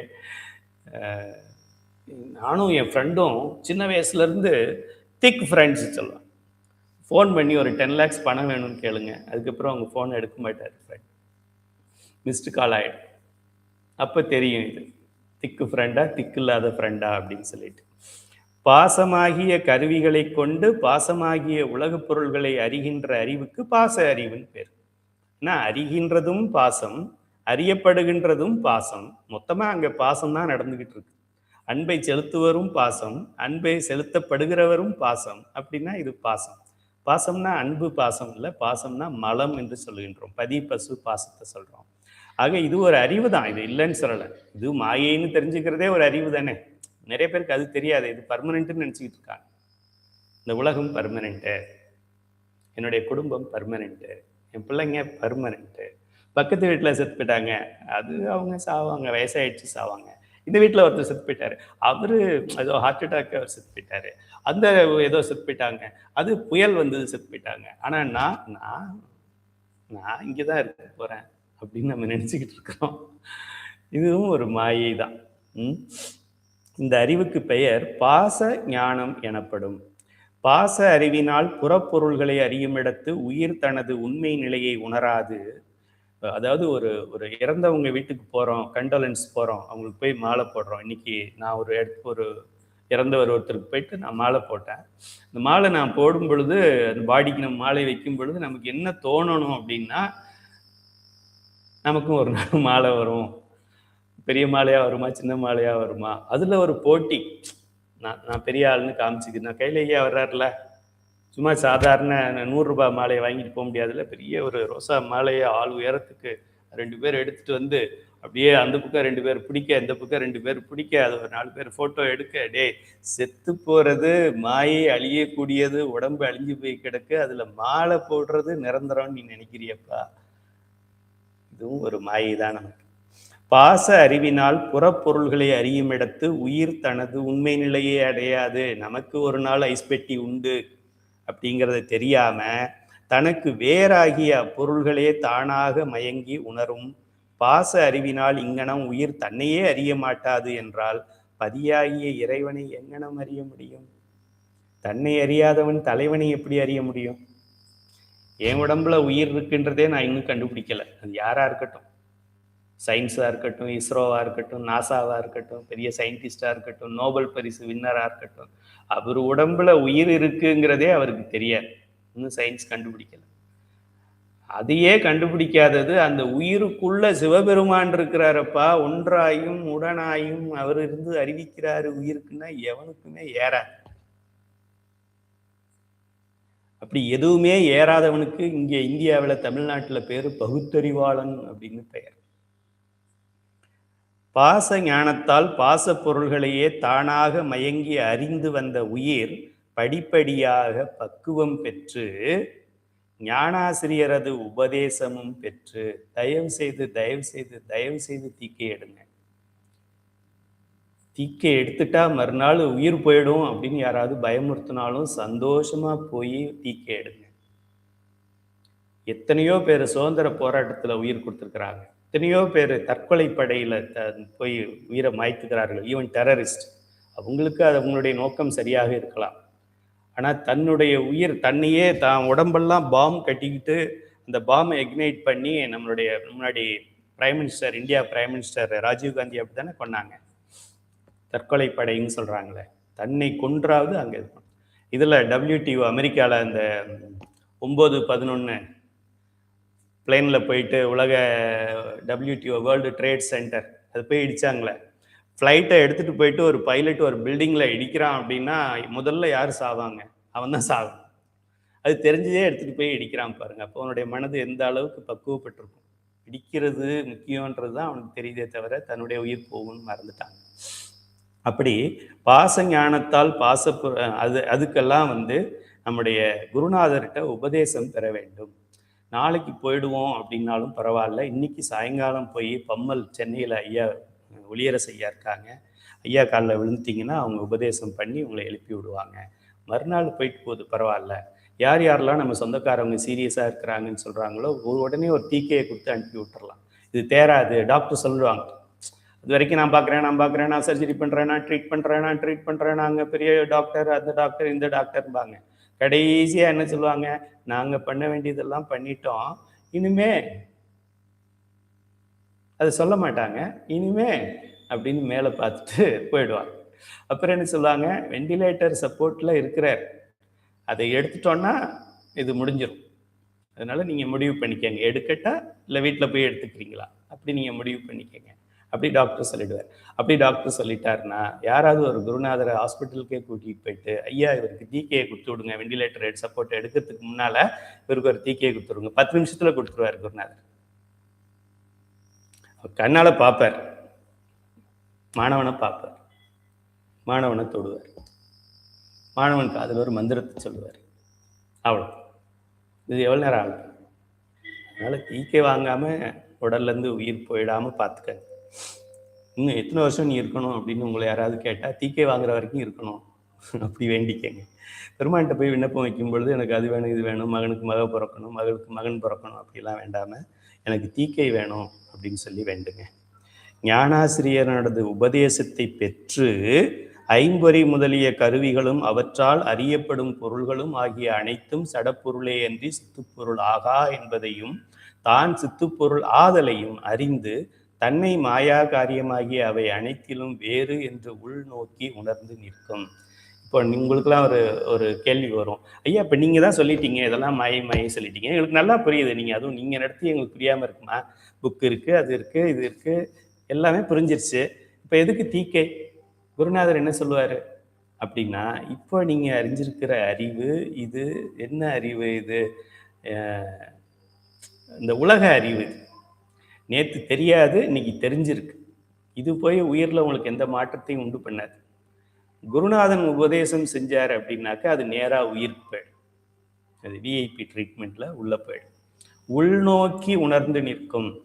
இப்போ புறம் நோக்கி தான் உணர்ந்து நிற்குது. நேற்று வரைக்கும் சைவ சித்தாந்த சுடர் பேட்ச் 6 தான் நான் இருந்தேன், இப்போ நான் SSTTயில் சேர்ந்துருக்கிறேன், அப்படித்தான் கம்பேரிசன் போகும். ஆனால் குருநாதன் சொல்லுகிற பொழுது அது முன்னாடி என்னுடைய ஆணவ மலம் எனக்கு தெரியாது, இப்போ என்னுடைய ஆணவ மலத்தை நான் inch by inch, minute by minute, மில்லி செகண்டில் நான் பார்த்துக்கிட்டு தான் இருக்கிறேன் அப்படின்னு சொல்லி நம் அறிவை நம்முள் நோக்குகின்ற ஒரு பக்குவத்தை, உணர்வை நமக்கு தருகின்றது குருநாதன் ஒருவனால் மட்டுமே முடியும். நான் குருநாதன் கிடையாது, நாங்களாம் ஆசிரியர். பாடம் சிலபஸ் கொடுத்துருக்குறாங்க, டைம் டேபிள் போட்டிருக்கிறாங்க, கிளாஸ் எடுக்கிறோம். நாங்களே உணரணும்னாலும் குருநாதன்கிட்ட போய் தான் உணரணும். தீக்கை கொடுக்கின்ற குருநாதன்கிட்ட போனால் தான் எங்களுக்கும் உணர முடியும். நான் இந்த பாடத்தை படிச்சுட்டேன், நான் டிகிரி வாங்கிட்டேங்கிறதுனால நான் குருநாதன் ஆகிட முடியாது. சரி, சித்துப்பொருள் ஆகா என்பதையும் தெரிந்து கொள்வதற்கு இதெல்லாம் முக்கியம். உள்நோக்கி அண்டர்லைன் பண்ணிக்கங்க. எதுக்கு ஐயா இதெல்லாம் பண்ணணும் அப்படின்னா, உள்நோக்கி உணர்ந்து நிற்கும். 2 வரி. உள்நோக்கி உணர வேண்டும் என்றால் தீக்கை எடுக்கணும். அந்நிலையில் இறைவனது திருவருள் அவ்வுயிரின் அறிவுக்கு அடிப்படையாக நின்று அவ்வுயிர்க்கு வியாபக உணர்வை கொடுத்து நிற்கும். நான் வியாபக பொருள் அப்படிங்கிறத படிச்சிருக்கிறோம், ஆனால் தெரிய மாட்டேங்குது. வியாபகம்னா என்ன? எங்கும் பரவி இருக்கேன்னு அர்த்தம். இப்போ நான் அமெரிக்காலையும் இருக்கேன், உங்களுக்கு தெரியாதா? லண்டனில் இருக்கேன், இஸ்ரேலில் இருக்கேன், பாலஸ்தீனில் இருக்கேன், நிலாவில் இருக்கேன், மார்ஸில் இருக்கேன். நான் தான், என்னுடைய உயிர் தான் அங்கேயும் இருக்கு அப்படின்னு சொன்னால் நீங்களாம் என்ன நினைப்பீங்க? ஐயா நல்லா தான் பேசிக்கிட்டு இருந்தாரு, என்னவோ ஆச்சு திடீர்னு அப்படின்னு நினைப்பீங்க. ஏன் உயிர் மட்டும் இல்லை, உங்கள் உயிரும் மார்ஸில் தான் இருக்கு. நம்ம எல்லார் உயிரும் மார்ஸுக்கு போகலாம், மார்ஸ்லேருந்து வரலாம். மார்ஸே நம்ம உயிருக்குள்ளே தான் இருக்கு. இது எப்படி இருக்கு? இது எப்படி இருக்கு? சயின்டிஸ்டுக்கு சிரிப்பாங்க, உண்மை அதுதான். மார்ஸ் நம்முடைய வியாபகத்தில் இருக்கின்றது. இந்த மொத்த 9 கோள்களும், பிளாக் ஹோலும், மில்கி வேயும், பிரபஞ்சமும் நம்முடைய உயிரின் வியாபகத்துக்குள்ள அடங்கி இருக்கு. இதுதான் சைவ சித்தாந்தம். இப்ப நம்ம இறைவனோட வியாபகத்துக்குள்ள அடங்கி இருக்கும். இறைவன் பெரிய பெரிய அண்டா, அதுக்குள்ள நம்ம சின்ன அண்டா, அதுக்குள்ள இந்த மாயை உலகம் பிரபஞ்சம் எல்லாம் இன்னொரு சின்ன அண்டா. நமக்குத்தான் உலகம் படைக்கப்பட்டதே தவிர உலகத்துக்காக நம்ம படைக்கப்படலை. தனு படைக்கப்பட்டு, கரணம் படைக்கப்பட்டு, புவனம் படைக்கப்பட்டு, போகம் படைக்கப்பட்டு. யாராவது முட்டாப்ப இப்படி சொல்லிக்கிட்டே வருவான், அவனுக்கு பேர் பகுத்தறிவாளன் பேர். போகம் வந்துச்சு முதல்ல, அப்புறமா புவனம் வந்துச்சு, அப்புறமா கர்ணம் வந்துச்சு, அப்புறம் தனு வந்துச்சு, அப்புறம் உயிர் வந்துச்சு, அப்புறம் சிவபெருமான் வந்தாருச்சு. 100 கிராம் தான் அந்த புத்தகம் இருக்கு. உங்க மிஷின்ல போட்டு பார்த்தீங்கன்னா 100 கிராம் இருக்கு. 100 பக்கம் கூட இல்லை. இந்த அட்டைப்படத்தெல்லாம் சேர்த்தாதான் 100 வருது. இதுல எல்லாம் இருக்கு. வேற எங்கேயும் நீங்க தேடி போக வேண்டாம். வியாபக அறிவை பெற்ற ஆன்மா. குருநாதன்கிட்ட தீக்கை வாங்கி உள்நோக்கி உணர்தல். அண்டர்லைன் பண்ணிக்கங்க. நம்ம அசைன்மெண்ட் கேட்குறவங்க, கொஸ்டின் கேட்குறவங்க இதில் கேளுங்க. உள்நோக்கி உணர்ந்துன்னா என்னன்னு கேளுங்க. அப்போ வியாபக அறிவை பெறும் ஆன்மா. நான் வியாபகம்ங்கிறது பெறும். எப்படி இப்போ ஞானிகள்லாம் எப்படி பண்றாங்க? இப்போ கம்பர் இங்க வால்மீகி முனிவர் இங்க இருந்துகிட்டு இலங்கையில என்ன நடந்தது, ராமனும் சீதையும் ஆஞ்சநேயரும் என்ன பேசிக்கிட்டு இருந்தாங்க, இங்க உட்காந்து எழுதுறாரு. எப்படி தெரியும் அவருக்கு? எப்படி தெரியும்? பொய் சொல்றாங்களா? திருஞான சம்பந்த பெருமான் இங்க ராமேஸ்வரத்துல நின்றுக்கிட்டு இதுல இலங்கையில இருக்கிற ஆலயத்துல அங்க ஆத்துல தண்ணி போகுது, அதுல அந்த மரத்தோட இலைகள் எல்லாம் நிக்குது, அந்த இலையை அந்த தண்ணி அப்படியே அடிச்சுக்கிட்டு போய்கிட்டே இருக்கு, அந்த ஆத்து நீர் தண்ணியில அந்த இலைகள் எல்லாம் ஆடிக்கிட்டு இருக்குன்னு எழுதுறாரு. எப்படி தெரியும் அவருக்கு? காளஹஸ்தியில இருந்து கைலாயத்துல என்ன நடக்குதுன்னு எழுதுறாரு. ஒரு யானை இருக்கு, அந்த யானையை ஒரு பாம்பு சாப்பிடுது. பாம்போட வாய்க்குள்ள யானை மாட்டிக்கிட்டு தவிக்குது அப்படின்னு எழுதுறாரு. எப்படி பார்த்தாரு? வியாபகம். அங்கேயும் இருக்கு உயிர், அங்கேயும் இருக்கு அறிவு. அது நமக்கு தெரியல, ஏன்னா நம்ம இன்னும் தீக்கை எடுக்கல. வியாபக அறிவை பெற்ற ஆன்மா அதனை தந்த திருவருளை உணராது கருவிகரணங்களுக்கு தானே தலைவன் என்பதாக உணர்ந்து தன்னையே பெரிய பொருளாக மயங்கி அறியும். அவ்வறிவு பசு அறிவு அல்லது பசு ஞானம் எனப்படும். நான் தான் முதலமைச்சர், நான் தான் மந்திரி, நான் தான் டீச்சர், நான் தான் ஹெட்மாஸ்டர், நான் தான் கையிலே அறக்கட்டளை நிறுவனர் அப்படின்னு நான் தான் நான் தான் நான் தான் நான் தான்னு அது அறியுதில்லை. அதுவும் ஒரு அறிவு தானே. கையிலே அறக்கட்டளைக்கு நிறுவனர்னு எனக்கே தெரியாம நான் இருந்தேன் அப்படின்னா அது முட்டாள்தனம் தானே. ஸோ இது அறிவு தான்ப்பா, இல்லைன்னு சொல்லலை. ஆனால் இது எதை பற்றிய அறிவு? பசுவாகிய உன்னை பற்றிய அறிவு இது. அது உலகத்துல அது இதெல்லாம் அது பாசத்தை பற்றிய அறிவு அப்படின்னு விளக்கி கூறுகிறார்கள்.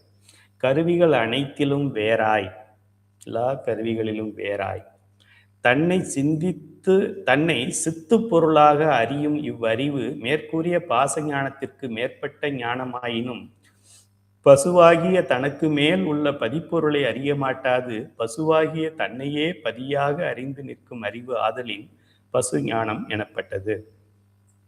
நானே கடவுள், நான் தான் கடவுள். கொஞ்சம் ஏதாவது இந்த அட்டமா சித்தியில் ஒரு கொசுறு கிடைச்சிட்டா போகிறோம், உடனே நான் அருள்வாக்கு சொல்கிறேன், நான் உங்களுக்கு மோதிரம் தர்றேன், நான் வாயிலேருந்து இதை தர்றேன், கையிலேருந்து இதை தர்றேன் அப்படின்னு எதையாவது ஒன்று கொடுக்க போயிட்டு அதில் மாட்டிக்கிட்டு அப்புறம் திரும்ப சுற்றிக்கிட்டே இருப்போம். அப்புறம் கொடுக்குற பவரும் போயிட்டு அப்புறம் கொடுக்குற பவரை திரும்ப பெறுவதற்கு இன்னொரு 1000 2000 முறை பிறவிகளாக பிறந்து பிறந்து பிறந்து பிறந்து பிறந்து இழைத்து, அதுதான் மாணிக்கவாசகர் சொல்கிறார், அட்டமா சித்தி அருளிய அதுவும் பட்ட மங்கையில் பாங்காய் இருந்தங்கு அட்டமா சித்தி அருளிய அருளும். பட்டமங்கை என்கின்ற தளத்திலே அட்டமா சித்தியை கொடுக்கிறார் பெருமான். வேண்டான்னு சொல்ற, ஸ்டாப் சொல்ற. திருமால் ஆகிரியா? வேண்டவே வேண்டாம். பிரம்மா ஆகிரியா? வேண்டவே வேண்டாம். தேவேந்திரன் ஆகிரியா? வேண்டவே வேண்டாம். என்ன வேணும்? கற்றாவின் மனம் போல கசிந்து உருக வேண்டுவனே, அடியார் நடுவுள் இருக்கும் அருளை புரியாய். இது 2 தான் வேணும், வேற எதுவும் வேண்டாம். இந்திரன் சந்திரன் அவன் இவன், நான் பூமியா கொஞ்ச நாள் இருக்கிறியா, சூரியனா கொஞ்ச நாள் இருக்கிறியா, நிலா ஒன்றும் வேண்டாம். கற்றாவின் கண்ணும் கண்ணும் குட்டியும் அதுக்கு இருக்கிற பாசத்தை போல பாசத்துடன் அன்புடன் அந்த அந்த அன்போட நான் இருக்கணும், அது எனக்கு இருந்தா போறோம் அப்படின்னு கேட்கிறாரு. சரி, பசு ஞானத்தாலும் இறைவனை அறிய முடியாது, பாச ஞானத்தாலும் நிச்சயமா அறிய முடியாது. இறைவனை வாக்கு மனங்கள் கடந்தவன் என்று கூறுவர். அண்டர்லைன் பண்ணிக்கோங்க. வாக்கு மனங்கள், வாக்கும் மனமும் இல்லா மனோலயம். அம்மா பாப்பா அம்மா இருக்காங்களா வகுப்புல? பாப்பா மெய்யப்பன், அவங்க விநாயகர் அகவலுக்கு ஆராய்ச்சி கட்டுரை எழுதக்கூடியவங்க. அவங்க வாக்கும் மனமும் இல்லா மனோலயம் ஆக்கிய எனக்கு ஏதோ வேறு பாடல் இருக்கு. அதாவது வாக்கும் மனமும் இறைவன் கடந்தவன், வாக்கு மனங்களை கடந்தவன் என்று கூறுவர். வாக்கு என்பது பாச ஞானத்தையும் மனம் என்பது பசு ஞானத்தையும் குறிக்கும் என்பது உணர்தற்குரியது. பாருங்க, எந்த பாடத்தை படிக்கும்போது எந்த அறிவு நமக்கு விளங்குது பாருங்க. வாக்கும் மனமும் இல்லா மனோலயம் அப்படிங்கிறது பாடல் இருந்தா பதிவிடுங்க. மனவாசகம் கடந்தவன். ஓகே, பாப்பாமா இருந்தா படி. வாக்கும் மனமும் இல்லா மனோலயம் ஆக்கியே எனக்கு ஏதோ ஒன்று வரும். ஓகே, வாக்கு என்பது குறித்து கொள்ளுங்கள். வாக்குங்கிறது பாச ஞானத்தை குறிக்கிறது, மனம் என்பது பசு ஞானத்தை குறிக்கிறது. இது ரெண்டும் வேண்டாத ஞானம். ஞானம்தான், ஆனால் யூஸ்லெஸ் ஞானம். நல்லா படிச்சிருக்கீங்க, வெரி குட் வெரி குட். சிலபஸில் இல்லாத பாடத்தை படிச்சிருக்கிறீங்க. கொஸ்டின் அதில் வராது. நீங்கள் படித்ததை நான் இல்லைன்னு சொல்லலை. நேர்முக தேர்வுக்கு வந்திருக்கிறீங்க, நேர்முக தேர்வு இதில் நடத்த போகிறோம். நீங்கள் படித்தது மங்கையர் மலர் படிச்சுட்டு வந்திருக்கிறீங்க. உங்கள் அறிவை நாங்கள் மெச்சுறோம். மேந்தியில் எத்தனை வகைகள் இருக்குது, நெயில் பாலிஷ் எத்தனை வகைகள் இருக்குது, சாம்பாரில் எத்தனை வகைகள் இருக்குது, பேரறிவு, அது நாங்கள் மறுக்கவில்லை. ஆனால் சைவ சித்தாந்த சுடர் அறிவுக்கு அது ஒத்து வராது. அதனால நீங்கள் உலகத்தை பற்றி என்ன தெரிஞ்சிருந்தாலும், நீங்கள் உங்களை தர்சாமியை பற்றி நீங்கள் எவ்வளோங்க தெரிஞ்சிருந்தாலும், இதெல்லாம் இறைவனை அறிய பயன்படாது. பொன்னம்மார் பரமசிவன், வாக்கு மனமும் இல்லா மன உலையும் தூக்கி என்றும் சிந்தை தழுவித்து இருள்வெளி இரண்டிற்கு ஒன்றிடம் என அருள் தரும் ஆனந்தத்தை. சரி, ஓகே. இப்போ இது ரெண்டும் வேண்டான்னு சொல்லிட்டா, அப்போ என்னதான்ப்பா வேணும் உனக்குன்னா, எனக்கு பதிஞானம் வேணும். இறைவனை வேறு எவ்வறிவினால் அறியலாகும். மாணவருக்கு கோபம் வந்துருச்சு, என்ன இதே சொல்லிக்கிட்டு இருக்கிறீங்க? சூர்யா, வாக்கும் மனமும் இல்லா மனோலயம் தேக்கியே எந்தன் சிந்தைதனை தெளிவித்து. சரி, அப்ப எதனாலதான் அறிய முடியுங்கய்யா அப்படின்னு கேட்கிறார் மாணவர். கண் முதலிய புறக்கருவிகளும் மனம் முதலிய அகக்கருவிகளும் நாம் அல்ல என்று அவற்றினின்றும் நீங்கிய பின்னர் உயிர் தன்னை தான் அறிகின்ற நிலை உண்டாகும். ஆசிரியர் இவ்வளவு தூரம் எழுதியிருக்கிறத இந்த சைவ சித்தாந்த சுடர் புத்தகத்துல 30 செகண்ட்ல நீங்க கத்துக்கலான்னு சொல்லி போட்டிருக்கிறோம். உடல் அமைப்பு பற்றி ஒன்று இருக்கும். முதலில் நான் காரண உடலா, நான் கஞ்சுக உடலா அப்படின்னு கேட்க சொல்லியிருக்கோம்ல, 30 செகண்ட், அதுதான் போட்டிருக்கார் ஆசிரியர். அந்நிலையில் கருவிகள் இல்லாமல் நீங்கவும் தனக்கு ஓர் அறிவு உண்டாதல் எவ்வாறு என்று சிந்தித்து ஊன்றி நோக்கினால் தன் அறிவுக்கு அறிவாய் நின்று தன் வியாபக நிலையை கொடுத்து நிற்கும் பதிப்பொருளின் அறிவு புலனாகும். அதுவே திருவருள் எனவும் பதிஞானம் எனவும் சிவஞானம் எனவும் கூறப்படுவது. நம்ம அடிக்கடி பயன்படுத்துகிற ஒரு ஸ்டேட்மெண்ட் ஒன்று இருக்கு திருவாசகத்துல. அவன் அருளாலே அவன் தாள் வணங்கி, வணங்கின்னு சொல்றோமே. இந்த பாச ஞானத்தாலே எல்லாம் நம்ம அவனை அறிய முடியாது. பசு ஞானத்தாலும் பாசத்தை பற்றிய அறிவு, பசு ஞானம் பசுவை பற்றிய அறிவு. நமக்கு என்ன வேணும்? பதிஞானம் வேணும் அப்படின்னு சொல்லி ஆசிரியர் சொல்றார். அவ்வாறு தன் அறிவில் புலப்பட்ட பதிஞானத்தை விடாது பற்றி நின்றால் அப்பதிஞானம் உயிருக்கு பதியினை இனிது காட்டும், நிச்சயமா காட்டும். பதிஞானத்தால் பதியை அறிவதையே அருட்கண்ணால் காணுதல் என்று நூல்கள் கூறும். அவனருளாலே அவன்தாள் வணங்கி என்னும் திருவாசகம் இக்கருத்து பற்றியே எழுந்ததாகும். இதனால் இறைவன் பாச ஞான பசு ஞானங்களால் அறியப்படானாயினும் பதிஞானத்தால் அறியப்படுவான் என்பது தெளிவாகும். தன்னாலே தன்னை அறிதல் என்பது இதுதான். தன் என்பது திருவருளை குறிக்கும், தனை என்பது சிவத்தை குறிக்கும். இந்த அளவிலே இந்த பாடம் நிறைவு பெறுகிறது. அடுத்தது மூன்றாவதாக உயிரை பற்றி படிக்க போகின்றோம். ஒரு சாப்டர் முடிச்சிட்டோம். இந்த பாடம் எப்படி அமையப்பட்டிருக்கிறது? முதல்ல இன்ட்ரடக்ஷன் இருந்தது, தோற்றுவாய். அதுக்கப்புறம் கடவுள் அப்படிங்கிறத பற்றி படிச்சுக்கிட்டு வந்தோம். இவ்வளோ நாள் கடவுளை பற்றி தான் படிச்சிருக்கோம். 100 கேள்விகளில் அறிமுகமும் கடவுளை பற்றியும் படித்து கொண்டிருக்கின்றோம். இன்று உயிரை பற்றிய பாடத்தை நாம் படிக்கலாம். சிவஞான போதம் படித்தவர்களுக்கு 12 நூற்பாவில் 1, 2, 3 மூன்றாம் நூற்பா உயிரை பற்றி பேசும். உயிரை நிறுவுதல் 3வது நூற்பா. 4வது நூற்பா வந்து உயிருடைய இலக்கணம் சொல்லப்படும், அறிவித்தால் அறியும் அதெல்லாம். ஸோ சிவஞான போதத்தில் நூற்பா 3, 4 என்ன கொடுக்கப்பட்டிருக்குதோ அதுதான் இங்கே உயிர் அப்படிங்கிற தலைப்பில் ஐயா வந்து இந்த கிட்டத்தட்ட எவ்வளோ கேள்விகள் இதில் கொடுக்குறாங்கன்னு தெரியல, எப்படியும் ஒரு 50-60 கேள்விகள் கொடுத்துருப்பாங்க. நம்ம சைவ சித்தாந்த சுடரில் இதை வந்து நம்ம ஒரே ஒரு சாப்டராக கொடுத்துருக்குறோம். அழகு 5 தான் இங்கே ஐயா 50 கேள்விகளாக கொடுத்துருக்குறாங்க. அழகு 5ல் பசுவின் இயல்புகள் அப்படின்னு ஒரே சாப்டரில் கொடுத்துருக்கோம். சரி, உயிர் என்றொரு பொருள் உண்டா? ஃபஸ்ட்டு உயிர்னு ஒன்று இருக்கான்னு கேட்குறாரு மாணவர். நிறைய பேர் பதிஞ்சிட்டிங்க, வாக்கும் மனம். பார்த்தா கையில் அறக்கட்டளையில் யாரெல்லாம் விநாயகர் அகவல் பாராயணம் சொல்கிறீங்களோ அதுக்கே ஒரு சிறப்பு செய்யலான் இருக்கு.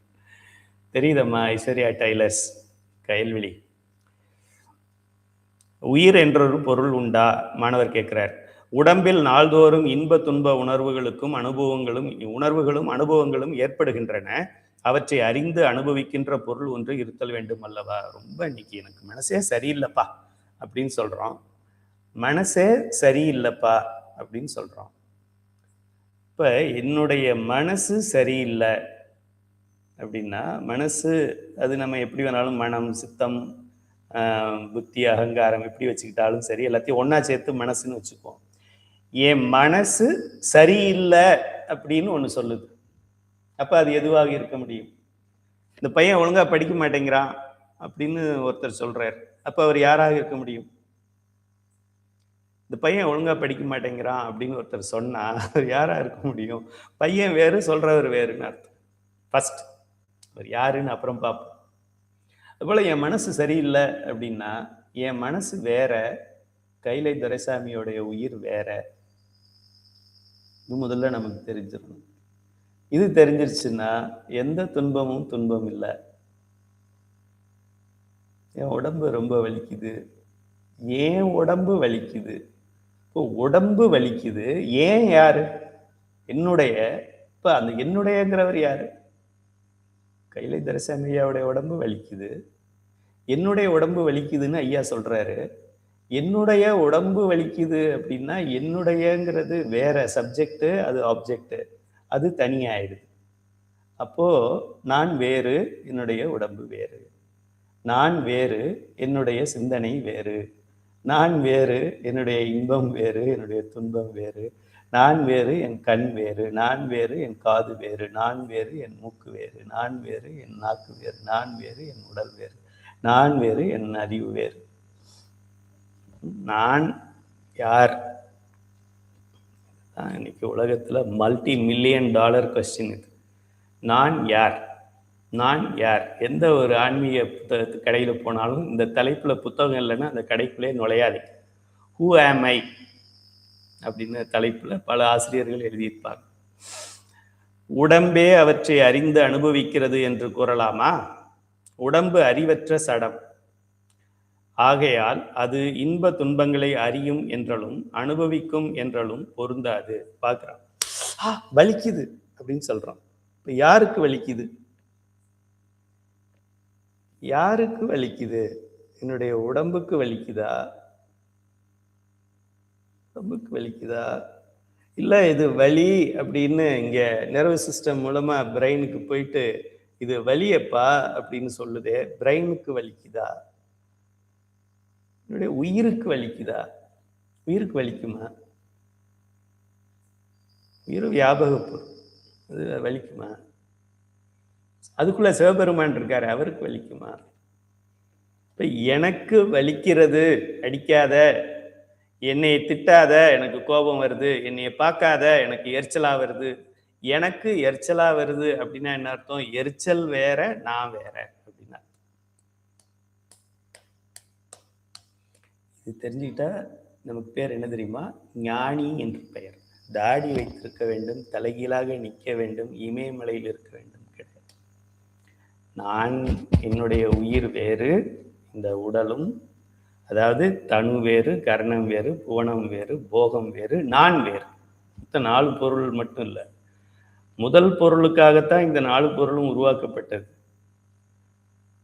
சனி 9 கோள்கள் எதுக்காக உருவாக்கப்பட்டது? நம்ம என்ன நினைக்கிறோம், 9 கோள்களில் பூமின்னு ஒரு கோள் இருக்கு, அந்த கோளில் ஏசியான்னு ஒரு கண்டம் இருக்கு, அந்த ஏசியாவில் இந்தியான்னு ஒரு நாடு இருக்கு, அதில் தமிழ்நாடுன்னு ஒரு பகுதி இருக்கு, அதில் புதுக்கோட்டை மாவட்டத்தில் கந்தர்வக்கோட்டை தாலுக்காவில் சுந்தம்பட்டி கிராமத்தில் நான் இருக்கேன் அப்படின்னு நினைக்கிறோம். அது எனக்காக இந்த உலகம் உருவாக்கப்பட்டது. நான் என்னுடைய அறிவின் வியாபகத்துக்குள் இந்த உலகமே அடக்கம். என்னுடைய உயிர் இந்த உலகத்தை விட பெரியது. இதெல்லாம் எப்போ தெரியும்? சைவ சித்தாந்தம் படித்து குருநாதன்கிட்ட தீக்கை வாங்கினா தெரியும். இப்போ நம்ம என்ன நினச்சிக்கிட்டு இருக்கோம், உடம்பு அறிவற்ற சடமாகையால் அது இன்ப துன்பங்களை அறியும் என்றாலும் அனுபவிக்கும் என்றாலும் பொருந்தாது. உடம்பு அனுபவிக்கவில்லை என்பதால், இப்போ டெட் பாடி இருக்கு, நான் இன்னைக்கு பார்த்தேன், அந்த பாடியை கையை பிடிச்சி இப்படி கட்டுறாங்க. ஒருத்தர் சொல்ற இப்படி கட்டாதீங்க, இப்படி வச்சு கட்டுங்க அப்படின்னு இப்படி போட்டு மாற்றி கட்டுறாங்க. அந்த பாடி பாட்டுக்கு படுத்து கிடக்கு. யார் ஏசினாலும் அது ஒன்றும் கண்டுக்கலை, பேசினாலும் கண்டுக்கலை, அழுதாலும் கண்டுக்கலை, சிரிச்சாலும் கண்டுக்கலை, அது பாட்டுக்கு பேசாமல் இருக்குது. எல்லாமே அப்படியே தான் இருக்குது. கண்ணுக்கு அது மூக்கு நாக்கெல்லாம் அப்படியே இருக்குது. இந்த இப்போ தச வாயுக்கள் மட்டும் போயிடுச்சு, தனஞ்சயன் கூட்டிகிட்டு போயிட்டார். மற்றதெல்லாம் அங்கேயே தான் இருக்குது. நெயில் கட்டிங் கூட எப்படி இருந்ததோ அப்படி தான் இருக்குது. ஆனால் பேசாமல் படுத்திருக்குது. ஏன் அப்படின்னா, உடம்பே அவற்றை அறிந்து அனுபவிக்கிறது என்று கூறலாமா? உடம்பு அறிவற்ற சடமாகையால் அது இன்ப துன்பங்களை அறியும் என்றாலும் அனுபவிக்கும் என்றாலும் பொருந்தாது.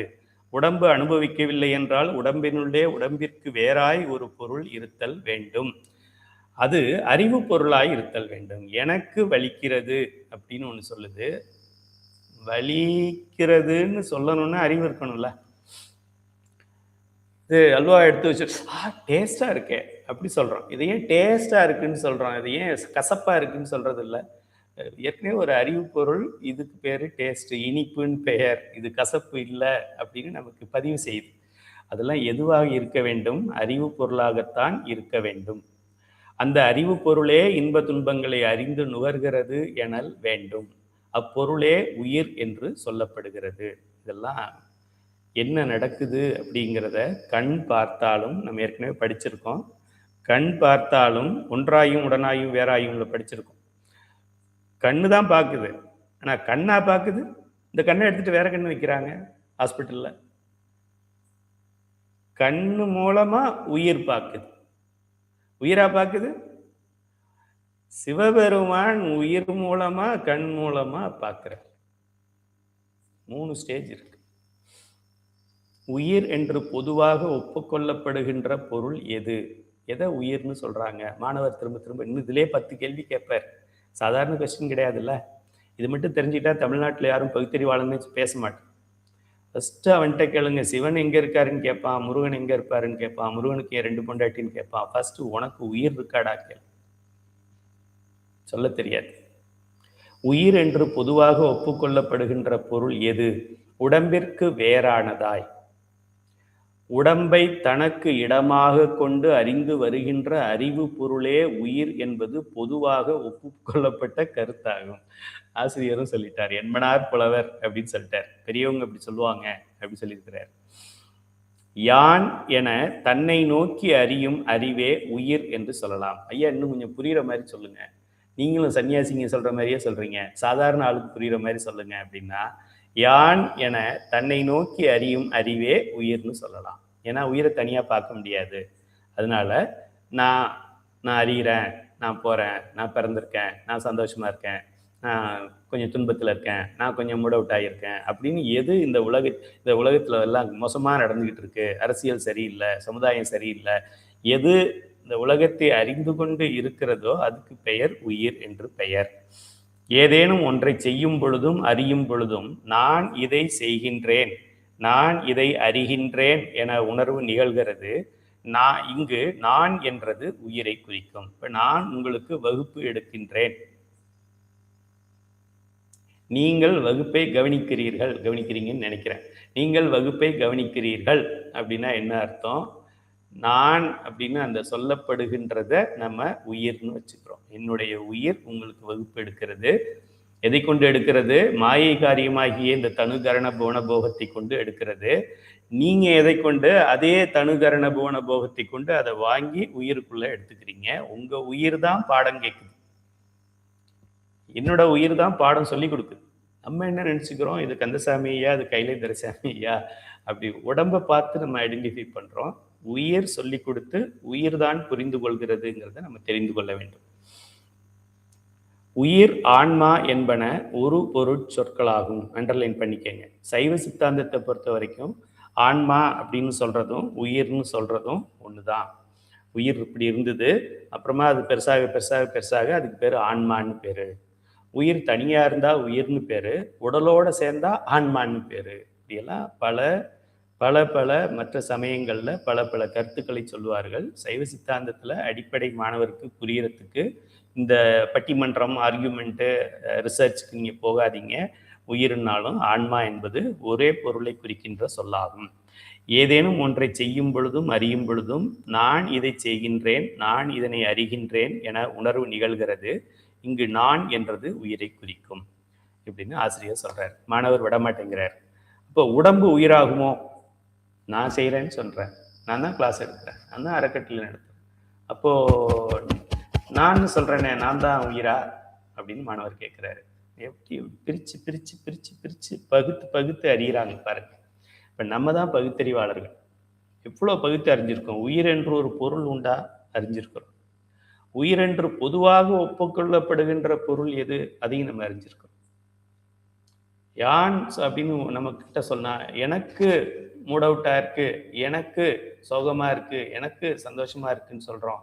அப்போ சந்தோஷம் வேற, சந்தோஷம் வந்த செய்தி வேற, சந்தோஷம் வந்த போன் வேற, அதெல்லாம் உணர்கின்ற நான் வேற அப்படிங்கிறத தெரிஞ்சிருக்கிறோம். அப்புறம் உடம்பு உயிராகுமான்ற கேள்வியை தெரிஞ்சிருக்கிறோம். இப்ப நம்ம தான் உண்மையான பகுத்தறிவாளர்கள். ஒரு 1,00,000 பேர் சைவ சித்தாந்த சூடர் படிச்ச பிறகு இந்த சைவ சித்தாந்த சூடர்னு பட்டம் கொடுக்கறத நிறுத்திட்டு அதற்கு பதிலாக பகுத்தறிவாளர்கள் அப்படின்னு பட்டம் கொடுக்கலான்னு இருக்கிறோம். ஏன்னா நம்ம தானே பகுத்தறிகிறோம், நமக்கு தான் அந்த பட்டம் பொருந்தும். அறிவு உடம்பிலே நிகழ்வதாலும் உடம்பிலன்றி வேறிடங்களில் அது நிகழ காணாமையானும் உடம்புதான் உயிர் அல்லது ஆன்மாவாகும் என்ற ஒரு சாரர் கூறுவர். அதனை எப்படி மறுப்பது? பல காரணங்களை காட்டி அதனை மறுக்க முடியும். இதெல்லாம் ஒரு ஜுஜுபி கொஸ்டின். இதுக்கெல்லாம் கவலைப்படாத மாணவா, நம்ம பாடத்தை படி. உடம்பு தான் உயிர் என்றால், நான் சொல்றேன், என் உடம்பு தான் என்னோட உயிர் அப்படின்னு நான் சொல்றேன். யான் உடம்பு என்றல்லவா கூற வேண்டும். அப்படி யாரேனும் கூறுகிறார்களா? இல்லையே. எனது உடம்பு என்று உடம்பை தமது உடைமை பொருளாகவே கூறுகின்றார். என் உடம்புக்கு இது ஆகாது, என் உடம்புக்கு இது ஆகும் அப்படின்னு ஏன் உடம்புன்னு சொல்றோம்ல, என்னுடைய உடம்புன்னு சொல்றோமே. அப்போ என்னுடையது வேற, உடம்புங்கிறது வேறங்கிறது அதுல இருந்தே தெரியுதேப்பா. இதனால் உடம்பு உடைமை பொருளே என்பதும் அது உயிராகாது என்பதும் விளங்கும்.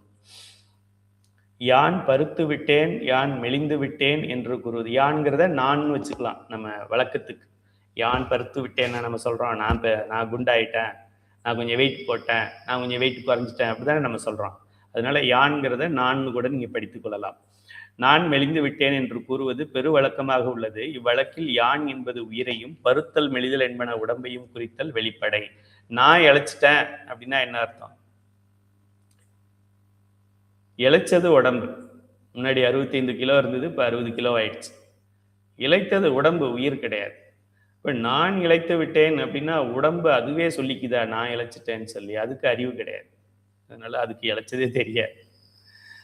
இப்போ நான் இழைச்சிட்டேன்னு ஒன்று சொல்லுது அப்படின்னா, இழைச்சதுங்கிறது ஒன்று, அதை அறிந்து கொள்வது இன்னொன்று. அந்த அறிந்து கொள்வதற்கு பெயர் உயிர்னு பெயர். எப்படியெல்லாம் நமக்கு விளக்குறாங்க பாருங்க. இவ்வுலக வழக்கு உயிர் என்பது உடம்பே என்ற அவர்கள் கருத்தை அல்லவா ஆதரிப்பதாக உள்ளது. இவ்வழக்கிற்கு எவ்வகையில் விளக்கம் கூறி அவர்களை மறுப்பது? மாந்தர் இயல்பு என்னவென்றால் அவர்கள் தமக்கு வேறாக உள்ள பொருள்களையும் அவற்றின் மீது கொன்ற அளவு கடந்த பற்றின் காரணமாக தம் உயிராகவே நினைப்பர். எத்தனையோ பாட்டிங்க இருக்கிறாங்க நம்ம வீட்டில். பேரனுக்கு அடிபட்டுட்டா இந்த பாட்டி உட்காந்து அழுதுகிட்டு இருக்கும். பிறருக்கு துன்பம் ஏற்படும் போது இங்கே நம்ம வருத்தப்படணும்னு சொல்லியிருக்குது.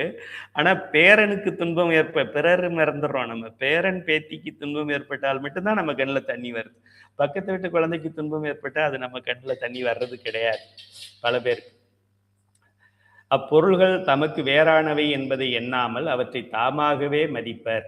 மனைவி, பிள்ளைகள் முதலியோர் தமக்கு வேறானவர்கள் என்று யாரேனும் எண்ணி பார்க்கிறார்களா? இல்லையே. அவர்களை தாமாக மதித்து அவர்களுக்கு வருகின்ற இன்ப துன்பங்களை தம்முடையவனவாக கொண்டு மகிழ்ச்சியும் வருத்தமும், திடீர்னு பார்த்தா பிரைட்டா இருக்கிறார் கையில, என்னங்க ஆச்சு, பொண்ணு பாஸ் பண்ணிட்டா, பொண்ணு தான் பாஸ் பண்ணிட்டா, நீ பாஸ் பண்ணியா, நீ இன்னும் பாஸ் பண்ணல, ஐயோ பையனுக்கு இப்படி ஆயிடுச்சு, எனக்கு அதே தாம்மா பெரிய கவலை, என் வாழ்க்கையில பெரிய சோகம் அதாம்மா அப்படின்னு புலம்புன்னு புலம்புறோம். அவர்களுக்கு வருகின்ற இன்ப துன்பங்களை தம்முடையவாக கொண்டு மகிழ்ச்சியும் வருத்தமும் அடைகிறோம். என் உயிரே என்று அவர்களை அழைத்து சீராட்டுகிறார்கள். தம் உயிராக கருதும் அளவுக்கு அவர்களோடு ஒற்றுமைப்பட்டு நிற்கின்ற காரணத்தாலேயே என் உயிரே அப்படின்னு சொல்றாங்க. இது மயக்க மொழி, அண்டர்லைன் பண்ணிக்க.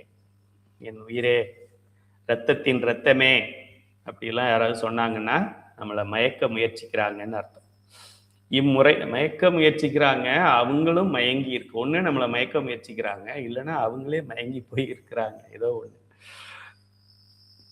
இம்முறையிலேயே மக்கள் வேறாயுள்ள உடம்பையும் அவற்றின் மேல் உள்ள பற்று காரணமாக தாமாகவே மதித்து உடம்பிற்கு ஏற்படும் பெருக்கம், மெலிவு முதலியவற்றை தமக்கு ஏற்பட்டனவாக கொண்டு நான் பருத்து விட்டேன், நான் மெலிந்து விட்டேன் என்றெல்லாம் கூறுகிறார்கள். இவ்வாறு உடம்பின் தன்மையை தன்மேல் ஏற்றி கூறுவனவாகிய மொழிகளை காட்டி உடம்பே உயிர் அல்லது ஆன்மா என்று கூறுவது பொருந்தாது. யான் எனப்படுகின்ற உயிர் காணப்படுகின்ற பரு உடம்பின் வேறையாகும். எனக்கு சுகர் இருக்கு அப்படின்னு சொன்னா என்ன அர்த்தம்? எனக்கு சுகர் இருக்குன்னு, சுகர் கம்ப்ளைண்ட் யாருக்கு இருக்கு? இன்சுலின் பற்றாக்குறையினால இருக்கு, குளுக்கோஸ் அதிகமானா இருக்கு. இது எதுக்கு? உயிருக்கா? உயிருக்கு இன்சுலின்னா என்னன்னு தெரியாது, அதுக்கு கிடையாது. எனக்கு சுகர் இருக்குன்னு ஏன் சொல்றோம்? அப்படியே சொல்லி பழகிட்டோம். எனக்கு கஷ்டமா இருக்கு, எனக்கு மறந்து போயிடுது, உனக்கு மறக்கலை, உன்னுடைய மூளைக்கு மறக்குது. ஆக உயிர் நம்ம உலகத்தில் அப்படி பேசி பேசி பேசி பேசி பழகி அந்த உடம்பை தான் உயிர்ங்கிற மாதிரி கொண்டு வந்துட்டோம். அதுலேருந்து இப்போ பகுத்து அறிய வேண்டும். ஊன் உடல் வேறு செய்தான் நொடித்தான் மலை உத்தமனே, ஊன் வேறு உயிர் வேறு அப்படிங்கிறத தெரிந்து கொள்ள வேண்டும். அப்போ தான் உயிரை பற்றி நம்ம தெரிஞ்சுக்க முடியும். இது நான் சொன்னால் நான்குள்ள உடல் இருக்கு உயிர் இருக்குன்னு உனக்கு எப்படி தெரியும்? இவ்வளோ பெருசாக இவ்வளோ நமக்கு புரியவே மாட்டேங்குது இந்த பாடம். சைவ சித்தாந்த சுடரில் ரெண்டு பேராகிராஃபில் கொடுத்துருக்கோம். உன்னை படைத்தது யார்? என்னை இறைவன் படைக்கவில்லை. நேர்முக தேர்வில் இதை கேட்போம், எல்லாரும் தெரிஞ்சுக்கங்க. உங்களை படைச்சது யாருமா அப்படின்னு கேட்பேன். சிவபெருமான் தான் ஐயா அப்படி சொல்லக்கூடாது. அப்படி சொன்னால் முட்டை மார்க், ஃபெயில்னு அர்த்தம். 2 சான்ஸில் 1 சான்ஸ் போச்சுன்னு அர்த்தம். தப்புமா? ஐயா என்ன சொல்றீங்க? சிவபெருமான் தானே எல்லாத்தையும் உலகத்தையே படைச்சாரு. உலகத்தை படைச்சாருமா, உன்னைய படைச்சது யாருன்னு கேட்குறேன். என்னைய படைச்சதும் சிவபெருமான் தான். இல்லை இல்லை இல்லை, என்னுடைய உயிர் அனாதி, என்னுடைய உடல் சிவபெருமான் படைத்தது. இதுதான் சரியான ஆன்சர். சில மாணவர்கள் அம்மா உங்களை படைச்சது யாரு அப்படின்னு கேட்பேன். அவங்க என்ன சொல்லுவாங்க? சிவபெருமான். சிவபெருமான் உங்களை படைச்சாரா? இல்லை இல்லை இல்லை, நான் அனாதி. உடம்பு அனாதியா? உடம்பு அனாதி கிடையாது. ஐயா நீங்க என்னுடைய உயிரை கேட்குறீங்களா உடலை கேட்குறீங்களா? என்னுடைய உயிர் அனாதி, என்னுடைய உடல் இறைவன் கொடுத்தது.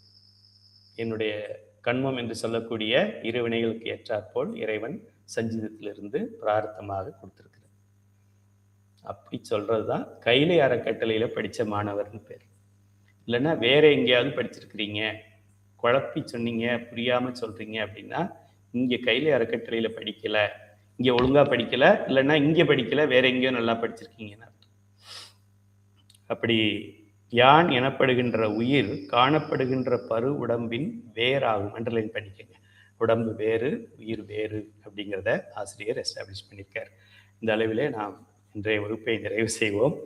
ரொம்ப அருமையான பாடம் இது. எத்தனை எத்தனை எத்தனை பாடமெல்லாம் படித்திருக்கிறேன் தெரியுமா? எல்லாம் 1ஆம் வகுப்பிலிருந்து PhD வரைக்கும் எல்லாத்துலேயும் ஃபர்ஸ்ட் ரேங்க். அது ஸ்கூலாக இருந்தாலும் சரி, கல்லூரியாக இருந்தாலும் சரி, முனைவராக இருந்தாலும் சரி. ஆனால் இதுதான் மாணிக்க வாசகர் பாடுறார், கற்றாரை யான் வேண்டேன், அது படிச்சிருக்கேன் இது படிச்சிருக்கேன்னு சொல்றவரை யான் வேண்டேன். அப்ப என்னதான் வேணும்? கற்பனவும் இனி அமையும், குற்றாலத் தமர்ந்துரையும் கூத்தா உன் குறைகளற்கே கற்றாவின் மனம் போல கசிந்து உருக வேண்டுவனே. அதுதான் சாமி. இந்த டிகிரியெல்லாம் வச்சுக்கிட்டு என்ன பண்றது? முகத்துக்கு முன்னாடி வாழ்க வாழ்கம்மா, அந்த பக்கம் போனால் அந்த ஆள் ஒரு லூஸ் சொல்லும். அதனால அதெல்லாம் நிலையில்லாதது. நிலையானது எதுவோ, நிலையானது எது? பதிஞானமும் பதியும் தான் நிலையானது. அதை பற்ற வேண்டும் அப்படின்னு அளவில் நம்ம வகுப்பை நிறைவு செய்வோம். 105 கேள்விகள் பார்த்துருக்குறோம். அடுத்த வகுப்புல இருந்து தொடர்ந்து சிந்திக்கலாம். வான்முகில் வளாது பெய்க, மலிவளம் சுரக்க, மன்னன் கோன்முறை அரசு செய்க,